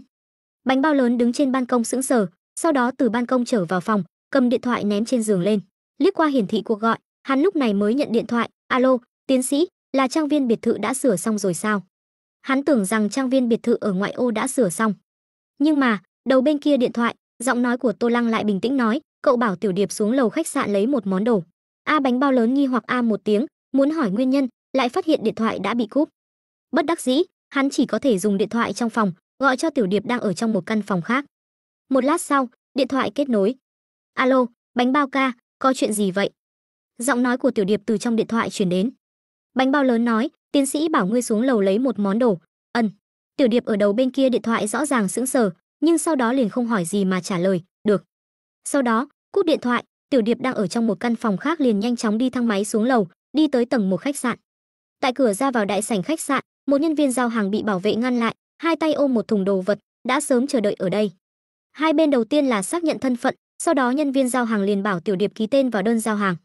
Khi Tiểu Điệp đang ký tên, hai người cũng đúng lúc từ một hướng của con đường đi tới, hai người này một người là thanh niên da trắng, một người là phụ nữ châu Á da vàng. Đột nhiên, người phụ nữ châu Á da vàng kia đột nhiên nhìn về phía Tiểu Điệp, trên mặt lộ ra vẻ kinh ngạc vui mừng khó mà ức chế, hoảng sợ nói, thật là lực lượng tinh thần tinh thuần. Trong khi nói chuyện, người phụ nữ da vàng này cất bước đi về phía Tiểu Điệp, sư tỷ, tỷ. Bên cạnh người phụ nữ da vàng này, thanh niên da trắng thấy thế không khỏi sững sờ, muốn nói lại thôi. Hai người này không ai khác, chính là Kevin và Vương Tĩnh Văn của Thần Niệm Môn. Hơn một tuần lễ nay, bọn họ cũng coi như đã chứng kiến New York dần dần từ tương đối ổn định trở nên hỗn loạn. Mà liên quan đến sự kiện người tiến hóa ồn ào trên mạng, hai người bọn họ cũng rất kinh ngạc.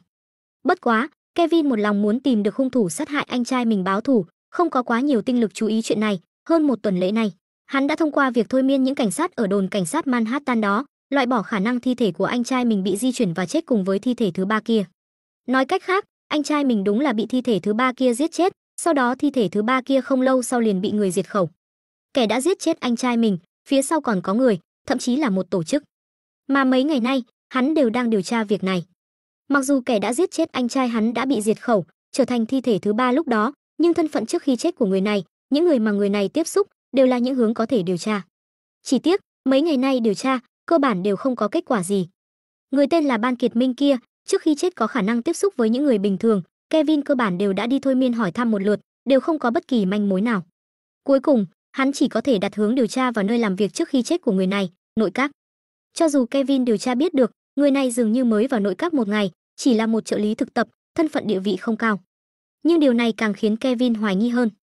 Nội các không phải muốn vào là vào, nhất định phải có bối cảnh thế lực. Mà một người có được thực lực giết chết anh trai mình, còn gia nhập nội các, điều này không khỏi khiến Kevin hoài nghi cái chết của anh trai mình có liên quan đến những nhân vật nắm quyền trong nội các hay không. Mấy ngày nay, Kevin đều đang tìm cách tiếp cận những nhân vật nắm quyền trong nội các kia. Chỉ tiếc, Những người kia khi ra ngoài đều có cận vệ, năng lực thôi miên của hắn lại không thể thôi miên nhiều người cùng một lúc, cho nên vẫn không tìm thấy cơ hội thích hợp để tiếp cận. Mà gần đây khắp nơi đều là biểu tình kháng nghị, những nhân vật nắm quyền kia lại ít khi ra ngoài, khó có được cơ hội. Sau khi bỏ lỡ mấy lần, cuối cùng Kevin đã cầu đến Vương Tĩnh Văn. Lúc này, hai người chính là chuẩn bị đi theo hành trình ra ngoài của một đại nhân vật, xem có thể tìm thấy cơ hội tiến hành thôi miên hỏi thăm hay không. Bởi vậy, nhìn thấy sư tỷ Vương Tĩnh Văn của mình dừng lại, Kevin mới có phản ứng như vậy. Hắn sợ trì hoãn công việc chính của chuyến đi này. Nhưng cuối cùng, hắn vẫn không nói gì, bởi vì hắn đang cầu xin người khác. Mặc dù cùng một môn phái, nhưng Vương Tĩnh Văn kỳ thật không có nghĩa vụ giúp hắn báo thù. Vương Tĩnh Văn cũng coi như quan tâm đến suy nghĩ của Kevin, sau khi Kevin muốn nói lại thôi, cô liền vừa cười vừa nói, yên tâm đi, sẽ không chỉ hoãn chính sự. Sau khi nói xong, cô liền đi tới bên cạnh Tiểu Điệp, mỉm cười hỏi, Tiểu bằng hữu, đi một mình sao? Cha mẹ đâu? Ai ngờ, Tiểu Điệp chỉ nhìn cô một cái, không trả lời, mà là tăng tốc độ ký tên, sau khi ký nhận gói hàng, liền cảnh giác quay trở về khách sạn. Điều này khiến Vương Tĩnh Văn sững sờ, chợt mỉm cười, đứa trẻ này thật cảnh giác.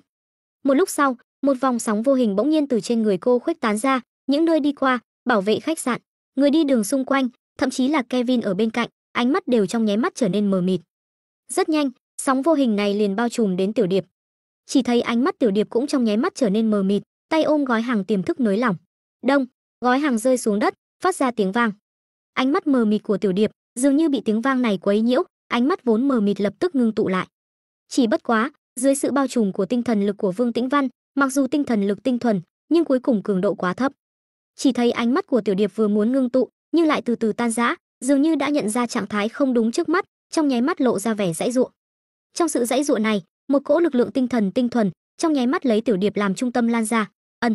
Vương Tĩnh Văn thấy thế, vẻ kinh ngạc lại lộ ra, trong tình huống không trải qua bất kỳ luyện tập nào, thế mà đã có thể bản năng khống chế lực lượng tinh thần sao? Thiên phú này thật đáng kinh ngạc. Sau khi kinh ngạc, thần sắc trên mặt Vương Tĩnh Văn thay đổi vẻ bình thản ngày xưa, trở nên nóng rực. Vậy mà có thể gặp được đứa trẻ như vậy, đơn giản chính là trời sinh thần niệm sư, lần này coi như nhặt được bảo vật. Vì không để lại ấn tượng xấu, Vương Tĩnh Văn trong nháy mắt thu hồi tinh thần lực khuếch tán. Mà sau khi thu lại tinh thần lực, ánh mắt của Tiểu Điệp cũng cuối cùng ngưng tụ lại. Sau đó, liền thấy Tiểu Điệp sợ hãi nhìn Vương Tĩnh Văn ở bên ngoài khách sạn một chút, sau đó nhanh chóng chạy vào khu vực chờ thang máy của khách sạn, ngăn cách tầm mắt của hai bên. Vương Tĩnh Văn nhìn theo bóng lưng Tiểu Điệp rời đi, cho đến khi biến mất, mới chậm rãi thu hồi ánh mắt, nói với Kevin ở bên cạnh, "Kevin, chúng ta đi thôi." Cô đã lưu lại ấn ký tinh thần trên người cô bé kia, đợi sau khi giúp Kevin xử lý xong việc, cô sẽ đi tìm đối phương, sau đó thuyết phục cha mẹ đối phương để cô đem cô bé về thần niệm môn. Loại hạt giống tốt này, để lại ở nơi dị tộc Eric này thật đáng tiếc. Được.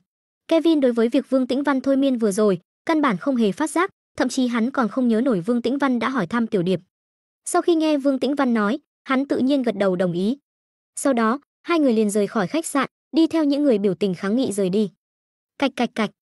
Tiếng đập cửa gấp rút truyền đến. Một lát sau, cửa phòng mở ra, giọng nói không kiên nhẫn của Bánh Bao Lớn từ bên trong truyền đến, "Ai vậy?"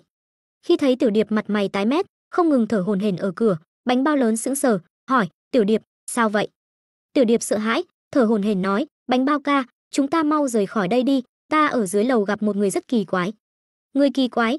Bánh Bao Lớn lại sững sờ, "Kỳ quái như thế nào?" Tiểu Điệp nghe vậy, nhíu mày, trong lúc nhất thời lại không tìm được từ thích hợp để diễn tả, gấp đến không chịu được. Bánh Bao Lớn thấy thế, liền thăm dò nói, "Hay là chúng ta gọi điện thoại cho tiến sĩ trước?" Tiểu Điệp nghe vậy, liền vội vàng gật đầu.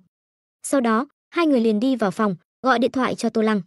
Tô Lăng yên tĩnh nghe xong lời nói lộn xộn, không đầu không đuôi của Tiểu Điệp, nói, "Nếu đã như vậy, vậy các ngươi về trang viên biệt thự trước đi." Được Tô Lăng cho phép, Bánh Bao Lớn và Tiểu Điệp tự nhiên không chần chừ, nhanh chóng thu dọn đồ đạc, rời khỏi khách sạn. Sau đó, hai người liền lái chiếc xe trước đó dùng để vào thành phố, một đường hướng về trang viên biệt thự ở ngoại ô mà đi. Không lâu sau khi hai người rời đi, Vương Tĩnh Văn lại quay lại khách sạn. Đứng ở cửa khách sạn, cô nhắm mắt cảm nhận một phen, sau đó vẫy một chiếc taxi, đi về phía trước, sau đó quay đầu. Vương Tĩnh Văn ngồi lên ghế sau taxi, giọng nói bình thản nói. Trong khi cô nói chuyện, tài xế đã vô tình bị thôi miên, ánh mắt trở nên mờ mịt, ngoan ngoãn đáp, "Vâng." 2 giờ sau, đường núi ngoại ô, một chiếc taxi két một tiếng phanh lại, dừng lại. Sau đó, một người phụ nữ châu Á da vàng mặc quần áo luyện công từ trong xe đi xuống, cau mày nhìn về phía con đường, sau khi đi thêm một đoạn, là một trang viên biệt thự đang được sửa chữa. Người này, tự nhiên chính là Vương Tĩnh Văn. COO đã thôi miên tài xế taxi suốt quãng đường rời khỏi New York đến đây. Nhưng sau khi xuống xe, năng lực nhận biết tinh thần của cô lại mơ hồ cảm thấy một chút nguy hiểm, đây cũng là nguyên nhân cô cau mày. Là nơi này không sai, nhưng tại sao nơi này lại khiến ta cảm thấy nguy hiểm? Bất quá, cảm giác nguy hiểm không quá mãnh liệt, cho nên cô cũng không chọn rời đi. Đương nhiên, cô cũng không chủ quan, chỉ thấy cô từng bước một chậm rãi tiến về phía trang viên biệt thự. Bỗng nhiên, hai bóng người từ trong sân trước biệt thự đi ra, tiến vào tầm mắt của Vương Tĩnh Văn. Sau đó, một trong hai bóng người chỉ về phía cô, tố cáo với bóng người còn lại, "Tiến sĩ, chính là cô ta. Người kỳ quái mà ta gặp ở dưới lầu khách sạn chính là cô ta." Mà Vương Tĩnh Văn nhìn hai người trước mắt, cả người không khỏi sững sờ. "Là ngài?" Cô không nhịn được thốt lên. Hai người này, cô thế mà đều quen biết. Hai người trước mặt này, không ai khác, một người chính là cô bé có thiên phú dị bẩm mà cô đang truy tìm, còn có một người, rõ ràng là người mà cô tìm kiếm cơ duyên trong chuyến đi Eric lần này. Hai người này vậy mà quen biết nhau. Trong lúc nhất thời, Vương Tĩnh Văn vừa kinh ngạc, nhưng lại cảm thấy hợp tình hợp lý. Là cô. Tô Lăng nắm tay Tiểu Điệp, cau mày nhìn Vương Tĩnh Văn, cô không đi theo em trai của Jensen tìm kiếm hung thủ giết anh trai hắn, đến chỗ của ta làm gì? Còn nữa, hôm nay cô đã làm gì kỳ quái với Tiểu Điệp, khiến con bé sợ hãi thành ra như vậy? Cô bé tên là Tiểu Điệp sao? Nghe Tô Lăng nói, Vương Tĩnh Văn khẽ gật đầu, sau đó liền muốn giải thích. Nhưng đột nhiên, cô nhìn về phía Tô Lăng, hai mắt đột nhiên trợn to, trong ánh mắt tràn đầy chấn kinh. Lực lượng tinh thần của anh. Lần gặp mặt trước, cô có thể rõ ràng phát giác được lực lượng tinh thần của Tô Lăng giống như người bình thường, nhiều lắm là mạnh hơn một chút. Nhưng bây giờ, mới qua bao lâu, nhìn Tô Lăng trước mặt, cô cảm giác lực lượng tinh thần của đối phương vậy mà đã tăng lên đến cùng cấp độ với Kevin. Nhưng làm sao có thể? Lực lượng tinh thần tăng lên, không phải là chuyện một sớm một chiều. Ngoại trừ tu hành, tĩnh tâm, còn cần thời gian dài đọc sách khai trí. Trí tuệ, không có trí, liền không chứa được tuệ. Trong thần niệm môn, rất nhiều môn nhân, thường bởi vì khai trí không đủ, tu hành lâm vào bình cảnh. Tô Lăng lại có thể tăng lên nhanh như vậy trong thời gian ngắn, Vương Tĩnh Văn vẫn là lần đầu tiên gặp. Bất quá, sau khi hết khiếp sợ ban đầu, cô bỗng nhiên trong lòng hơi động, nhớ tới lần gặp mặt trước, đối phương đã thể hiện sự nhận biết đối với thôi miên. Nếu đối phương biết thôi miên, vậy thì có nghĩa là không phải hoàn toàn không biết gì về lực lượng tinh thần, có lẽ hắn vốn đã có lực lượng tinh thần, chỉ là lần gặp mặt trước, không biết vì nguyên nhân gì, lực lượng tinh thần đã tiêu hao sạch sẽ. Suy đoán này vừa xuất hiện, Vương Tĩnh Văn lập tức cảm thấy hợp lý hơn nhiều.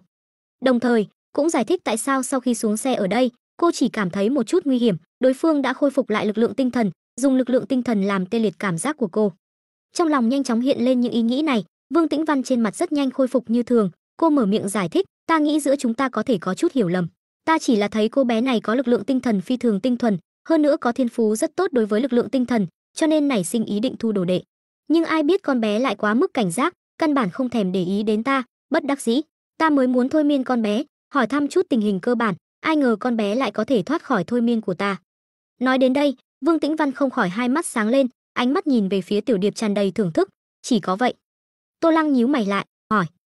"Chỉ có vậy?" Vương Tĩnh Văn thần sắc bình thản gật đầu. Đây đúng là ý tưởng chân thật của cô. "Tiến sĩ, thôi miên là gì vậy ạ?" Bỗng nhiên, Tiểu Điệp bị Tô Lăng nắm tay ngẩng đầu nhìn về phía Tô Lăng, hỏi. Cô bé vẫn luôn nghe hai người đối thoại, từ trong lúc nói chuyện với nhau, cô đã đoán được tiến sĩ và người phụ nữ kỳ quái kia dường như quen biết nhau. Mà nghe được hai người nhắc đến thôi miên, cô không khỏi nhớ tới chuyện mà người phụ nữ kỳ quái kia đã làm trước đó.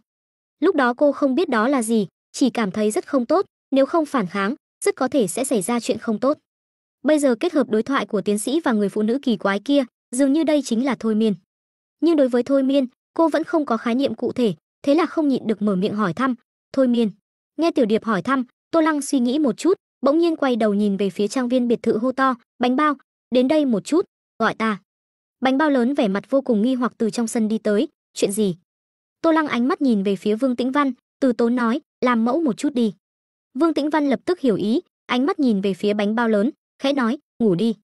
Bánh bao lớn ánh mắt trong nháy mắt mờ mịt, đi tới, thân hình thẳng tắp ngã xuống bãi cỏ, rất nhanh liền nằm ngáy o o. Tiểu Điệp thấy thế, lập tức hai mắt sáng như sao, nói, "Thôi miên chính là khiến người ta lập tức đi ngủ, không chỉ vậy." Vương Tĩnh Văn ánh mắt nhìn về phía Tiểu Điệp, khẽ cười nói, "Thôi miên còn có thể khiến người khác làm việc ngươi muốn hắn làm." Nói xong, cô lại nhìn về phía bánh bao lớn đang nằm ngáy o o trên mặt đất, khẽ nói, "Lăn lộn." Bánh bao lớn đang trong giấc mơ, trong nháy mắt lăn lộn trên bãi cỏ. Thật lợi hại.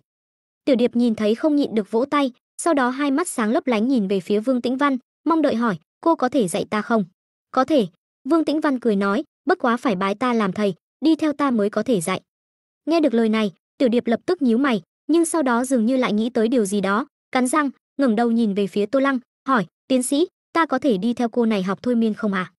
Làm ra tất cả chính là vì dẫn dắt đến tình huống này, Tô Lăng làm sao có thể không đồng ý. Chỉ có Tiểu Điệp đi thần niệm môn, hắn mới có lý do đi theo. Bất quá, bề ngoài, hắn vẫn khẽ cau mày nhìn về phía Tiểu Điệp, nói, Tiểu Điệp, muốn làm gì là tự do của ngươi, ta sẽ không ngăn cản ngươi. Bất quá, ngươi có nghĩ kỹ chưa, ngươi đi rồi, nha ở lại đây thì sao? Nghe Tô Lăng nói, Tiểu Điệp lập tức cúi đầu trầm mặc. Bất quá, cô rất nhanh liền ngẩng đầu lên, nhìn Tô Lăng, thần sắc kiên định nói, tiến sĩ, ta có thể nói chuyện với anh nha. Ta nghĩ, anh ấy nhất định sẽ hiểu cho ta. Tô Lăng nhìn vẻ mặt kiên định của Tiểu Điệp, cuối cùng thở dài nói, được rồi. Nếu ngươi đã quyết định, vậy thì ngươi đi nói với nha đi. Đối với hành vi của Tiểu Điệp, kỳ thật đều nằm trong dự kiến của Tô Lăng. Hơn 1 năm ở chung, Tô Lăng mặc dù không dám chắc hoàn toàn hiểu rõ tính cách của Tiểu Điệp, nhưng cũng nắm được 7, 8 phần. Thêm vào đó, những gì hắn đã làm trước đây, bất kể là hơn 1 năm huấn luyện ma quỷ, vì Tiểu Điệp đặt ra một tiêu chuẩn riêng của người bình thường, hay là giao nhiệm vụ cho Nha và Matthew, khiến Tiểu Điệp cảm thấy mình không giúp được gì, đều đã gieo hạt giống tâm lý mong muốn được giúp đỡ, được Tô Lăng công nhận trong lòng Tiểu Điệp. Sau đó, sự kiện Matthew 3 người bị nổ, càng làm tăng thêm ý nghĩ này của Tiểu Điệp. Bởi vậy, bây giờ có một cơ hội học được thôi miên, Tiểu Điệp, người luôn khao khát có được siêu năng lực, được Tô Lăng tán thành, làm sao có thể bỏ qua. Quả nhiên, sau khi Tô Lăng bảo Tiểu Điệp tự mình đi nói với Nha, dưới sự phản hồi của năng lực bản thân toàn chi trong đầu Tô Lăng, Tiểu Điệp đi vào trong tầng hầm, tìm Nha, cũng nói ra chuyện muốn đi học thôi miên. Nha đương nhiên là không đồng ý. Nhưng sau khi Tiểu Điệp vẻ mặt ủy khuất bày tỏ, mình cái gì cũng không giúp được, đơn giản chỉ là một phế vật, chỉ muốn học được thôi miên, hy vọng có thể giúp đỡ tiến sĩ một chút, Nha do dự hồi lâu, cuối cùng vẫn gật đầu đồng ý. Khi Tiểu Điệp và Nha đang giao lưu trong hầm, trên mặt đất Tô Lăng và Vương Tĩnh Văn cũng đang nói chuyện phiếm. Các người đã điều tra ra hung thủ sát hại Jensen chưa? Tô Lăng biết rõ còn cố hỏi Vương Tĩnh Văn.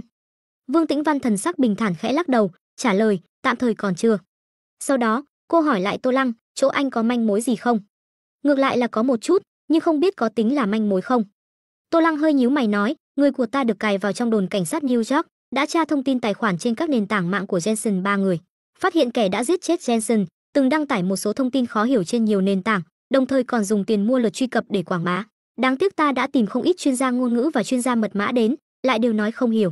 Hơn nữa, gần đây Eric quá loạn, người của ta mỗi ngày đều phải ra ngoài làm nhiệm vụ, duy trì trật tự của đám người biểu tình kháng nghị, thật sự không có tinh lực để tiếp tục điều tra. Nói đến câu cuối cùng, Tô Lăng không khỏi lắc đầu. Vậy sao? Vương Tĩnh Văn nghe xong, khẽ gật đầu, cũng không nói gì. Đối với cái chết của anh trai Kevin, cô kỳ thật không quá quan tâm, dù sao anh trai Kevin cũng không phải là môn nhân của thần niệm môn. Hơn nữa lúc trước sư phụ thu Kevin nhập môn, cũng là nhìn trúng khí tức cơ duyên trên người đối phương, không phải thần niệm môn căn bản không thể thu nhận một người dị tộc. Bây giờ, cô theo Kevin đến Eric đã tìm được người có cơ duyên không nói, còn gặp được Tiểu Điệp, một đứa trẻ có thiên phú dị bẩm như vậy, chuyến đi này coi như đã viên mãn. Thêm vào đó cô cũng đã giúp Kevin không ít lần, bởi vậy, cô hiện tại kỳ thật đã có ý định về cổ quốc phương Đông. Chỉ chờ Tiểu Điệp đồng ý, cô liền chuẩn bị đem đứa bé kia về thần niệm môn, đồng thời giữ liên lạc với Tô Lăng, người có cơ duyên này. Về phần Kevin, mặc dù nói như vậy quá mức thực tế, nhưng đối với thần niệm môn mà nói, Kevin quả thật không còn tác dụng gì nữa, thần niệm môn cũng không phải là môn phái chính đạo gì. Phải có quốc gia phương Tây như Eric mới có cách nói thôi miên. Mà trước khi không có từ thôi miên này, thôi miên của thần niệm môn kỳ thật được gọi là mê hồn đại pháp. Thử nghĩ, một môn phái tu hành mê hồn đại pháp có thể là môn phái chính đạo gì? Vài trăm năm trước, trong những năm tháng vật tư thiếu thốn, môn nhân của thần niệm môn xuống núi, vỗ vai người ta để mê hoặc lòng người làm loạn không ít. Cho dù là bây giờ, danh tiếng của thần niệm môn ở cổ quốc phương Đông cũng không tốt lắm. Đương nhiên, Vương Tĩnh Văn tự nhiên sẽ không ngu ngốc nói ra chuyện này. Tóm lại, cô đã không định quản chuyện báo thù của Kevin nữa. Nhưng mà, cô lại không biết, Tô Lăng kỳ thật đã sớm thông qua thông tin về cuộc đời của cô, có hiểu biết rõ ràng về thần niệm môn. Đồng thời, Tô Lăng còn từ những góc độ khác, có nhận thức rõ ràng khác về lý do tại sao thần niệm môn lại có môn pháp này. Nói tóm lại, thần niệm môn cũng mắc phải căn bệnh giống như Chu Chiếu, kẻ xuyên không đã truy đuổi người chơi của trò chơi thế giới này. Chỉ đề cao trí tuệ mà không tăng cường cường độ cơ thể, con người tự nhiên sẽ ngày càng trở nên lý tính, trở nên vị kỷ, cuối cùng sẽ phân tách ra nhân cách thần tính. Một đám người có tư tưởng ích kỷ như vậy tập hợp lại với nhau, có thể có môn phong thuần pháp mới là lạ. Đương nhiên, Tô Lăng tự nhiên cũng sẽ không đem nhận thức lý giải của mình về thần niệm môn từ góc độ khác, nói cho Vương Tĩnh Văn nghe. Hai người cứ như vậy, mỗi người một suy nghĩ trò chuyện. Rất nhanh, Tiểu Điệp liền giao phó xong với Nha, cũng cáo biệt, lại trở về bên cạnh Tô Lăng. Tiến sĩ, ta đã nói với Nha rồi. Tiểu Điệp ngẩng đầu nhìn Tô Lăng, nói. Ngươi thật sự rất muốn đi. Tô Lăng cau mày lần nữa hỏi. Tiểu Điệp thần sắc kiên định gật đầu. Được rồi. Tô Lăng hơi nhíu mày thả lỏng, sau đó ánh mắt nhìn về phía Vương Tĩnh Văn. Nếu Tiểu Điệp muốn đi theo cô, vậy ta liền giao con bé cho cô. Nếu con bé xảy ra chuyện gì, ta tuyệt đối sẽ không bỏ qua cho cô. Yên tâm đi. Vương Tĩnh Văn trên mặt bình thản, khẽ cười, nói, ta đảm bảo con bé ở trong thần niệm môn sẽ không bị ai bắt nạt, hơn nữa sẽ học được một thân bản lĩnh. Tô Lăng nghe vậy, hai mắt khẽ nheo lại, cuối cùng nói ra mục đích cuối cùng của mình. Chỉ nghe hắn nói, ta không tin tưởng cái gì đảm bảo. Ta muốn đích thân đưa Tiểu Điệp đến thần niệm môn của các người. Ta muốn biết thần niệm môn của các người ở đâu. Như vậy, thần niệm môn của các người mới có kiêng kỵ, mới đối xử tốt với Tiểu Điệp. Tiến sĩ. Nghe Tô Lăng nói, Tiểu Điệp không khỏi ngẩng đầu nhìn về phía Tô Lăng, nước mắt bắt đầu rưng rưng trong hốc mắt, trong lòng vô cùng cảm động. Mà Vương Tĩnh Văn nghe Tô Lăng nói, cũng không khỏi sững sờ. Nhưng ngay sau đó, cô liền mừng rỡ trong lòng, vội vàng đồng ý, được, không có vấn đề. Vậy mà có thể khiến người có cơ duyên cùng nhau trở về, đây là điều cô hoàn toàn không ngờ tới. Vương Tĩnh Văn đương nhiên đã muốn người có cơ duyên Tô Lăng cùng nhau trở về, dù sao cô đối với cái gọi là cơ duyên kỳ thật cũng không quá hiểu rõ. Sư phụ lại không nói rõ ràng cái gọi là cơ duyên này rốt cuộc là gì, nếu có thể đem người có cơ duyên mang về, để sư phụ gặp một lần, vậy thì hoàn toàn giải quyết. Nhưng người ta ở đây có gia có nghiệp, cô căn bản không biết mở miệng như thế nào. Thật không ngờ, chuyện này thế mà lại cùng một chuyện tốt khác hoàn thành cùng một lúc. Vương Tĩnh Văn tự nhiên không chút do dự liền đồng ý. Tốt, chờ ta sắp xếp xong chuyện bên này, sau đó liền lên đường. Tô Lăng thấy Vương Tĩnh Văn đồng ý, lúc này nói. Hắn kỳ thật không có chuyện gì. Bây giờ Eric vì biến cố người tiến hóa mà trở nên ồn ào, mỗi ngày đều có một số lượng lớn người biểu tình thị uy. Trong thời gian ngắn, cục chỉnh đốn bên kia căn bản không dám có bất kỳ hành động nào. Tương tự, các băng đảng như Kim đảng, về vấn đề này, cũng không nên triển khai bất kỳ hành động nào. Khoảng thời gian như vậy, ít nhất phải tiếp tục trong một thời gian rất dài. Đoán chừng phải đợi chính phủ Eric chính thức công khai dự luật liên quan đến người tiến hóa, còn có giải quyết các vấn đề thực tế mà xã hội sẽ phải đối mặt sau khi người tiến hóa xuất hiện, mới có thể dần dần lắng xuống. Bởi vậy, Tô Lăng trong một khoảng thời gian rất dài sau đó, đều sẽ không bị cục chỉnh đốn quấy rầy. Mà hắn nói như vậy, kỳ thật là đang cho thời gian, để Vương Tĩnh Văn đi xử lý Kevin bên kia mà thôi. Hạt giống dẫn dắt hắn đã gieo xuống trước đó, tiếp theo chỉ cần chờ đợi là được. Quả nhiên.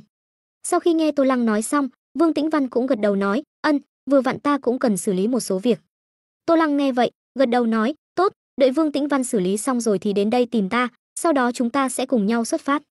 Đến đây, hai bên coi như đã đạt được nhất trí. Sau đó, Vương Tĩnh Văn liền bắt chiếc taxi trước đó đã gọi, rời khỏi nơi này, quay trở về nội thành New York. Sau khi Vương Tĩnh Văn rời đi, Tiểu Điệp vô cùng kích động. Cuối cùng cũng có thể học được bản lĩnh, sau này có thể giúp đỡ tiến sĩ, cô hưng phấn dị thường.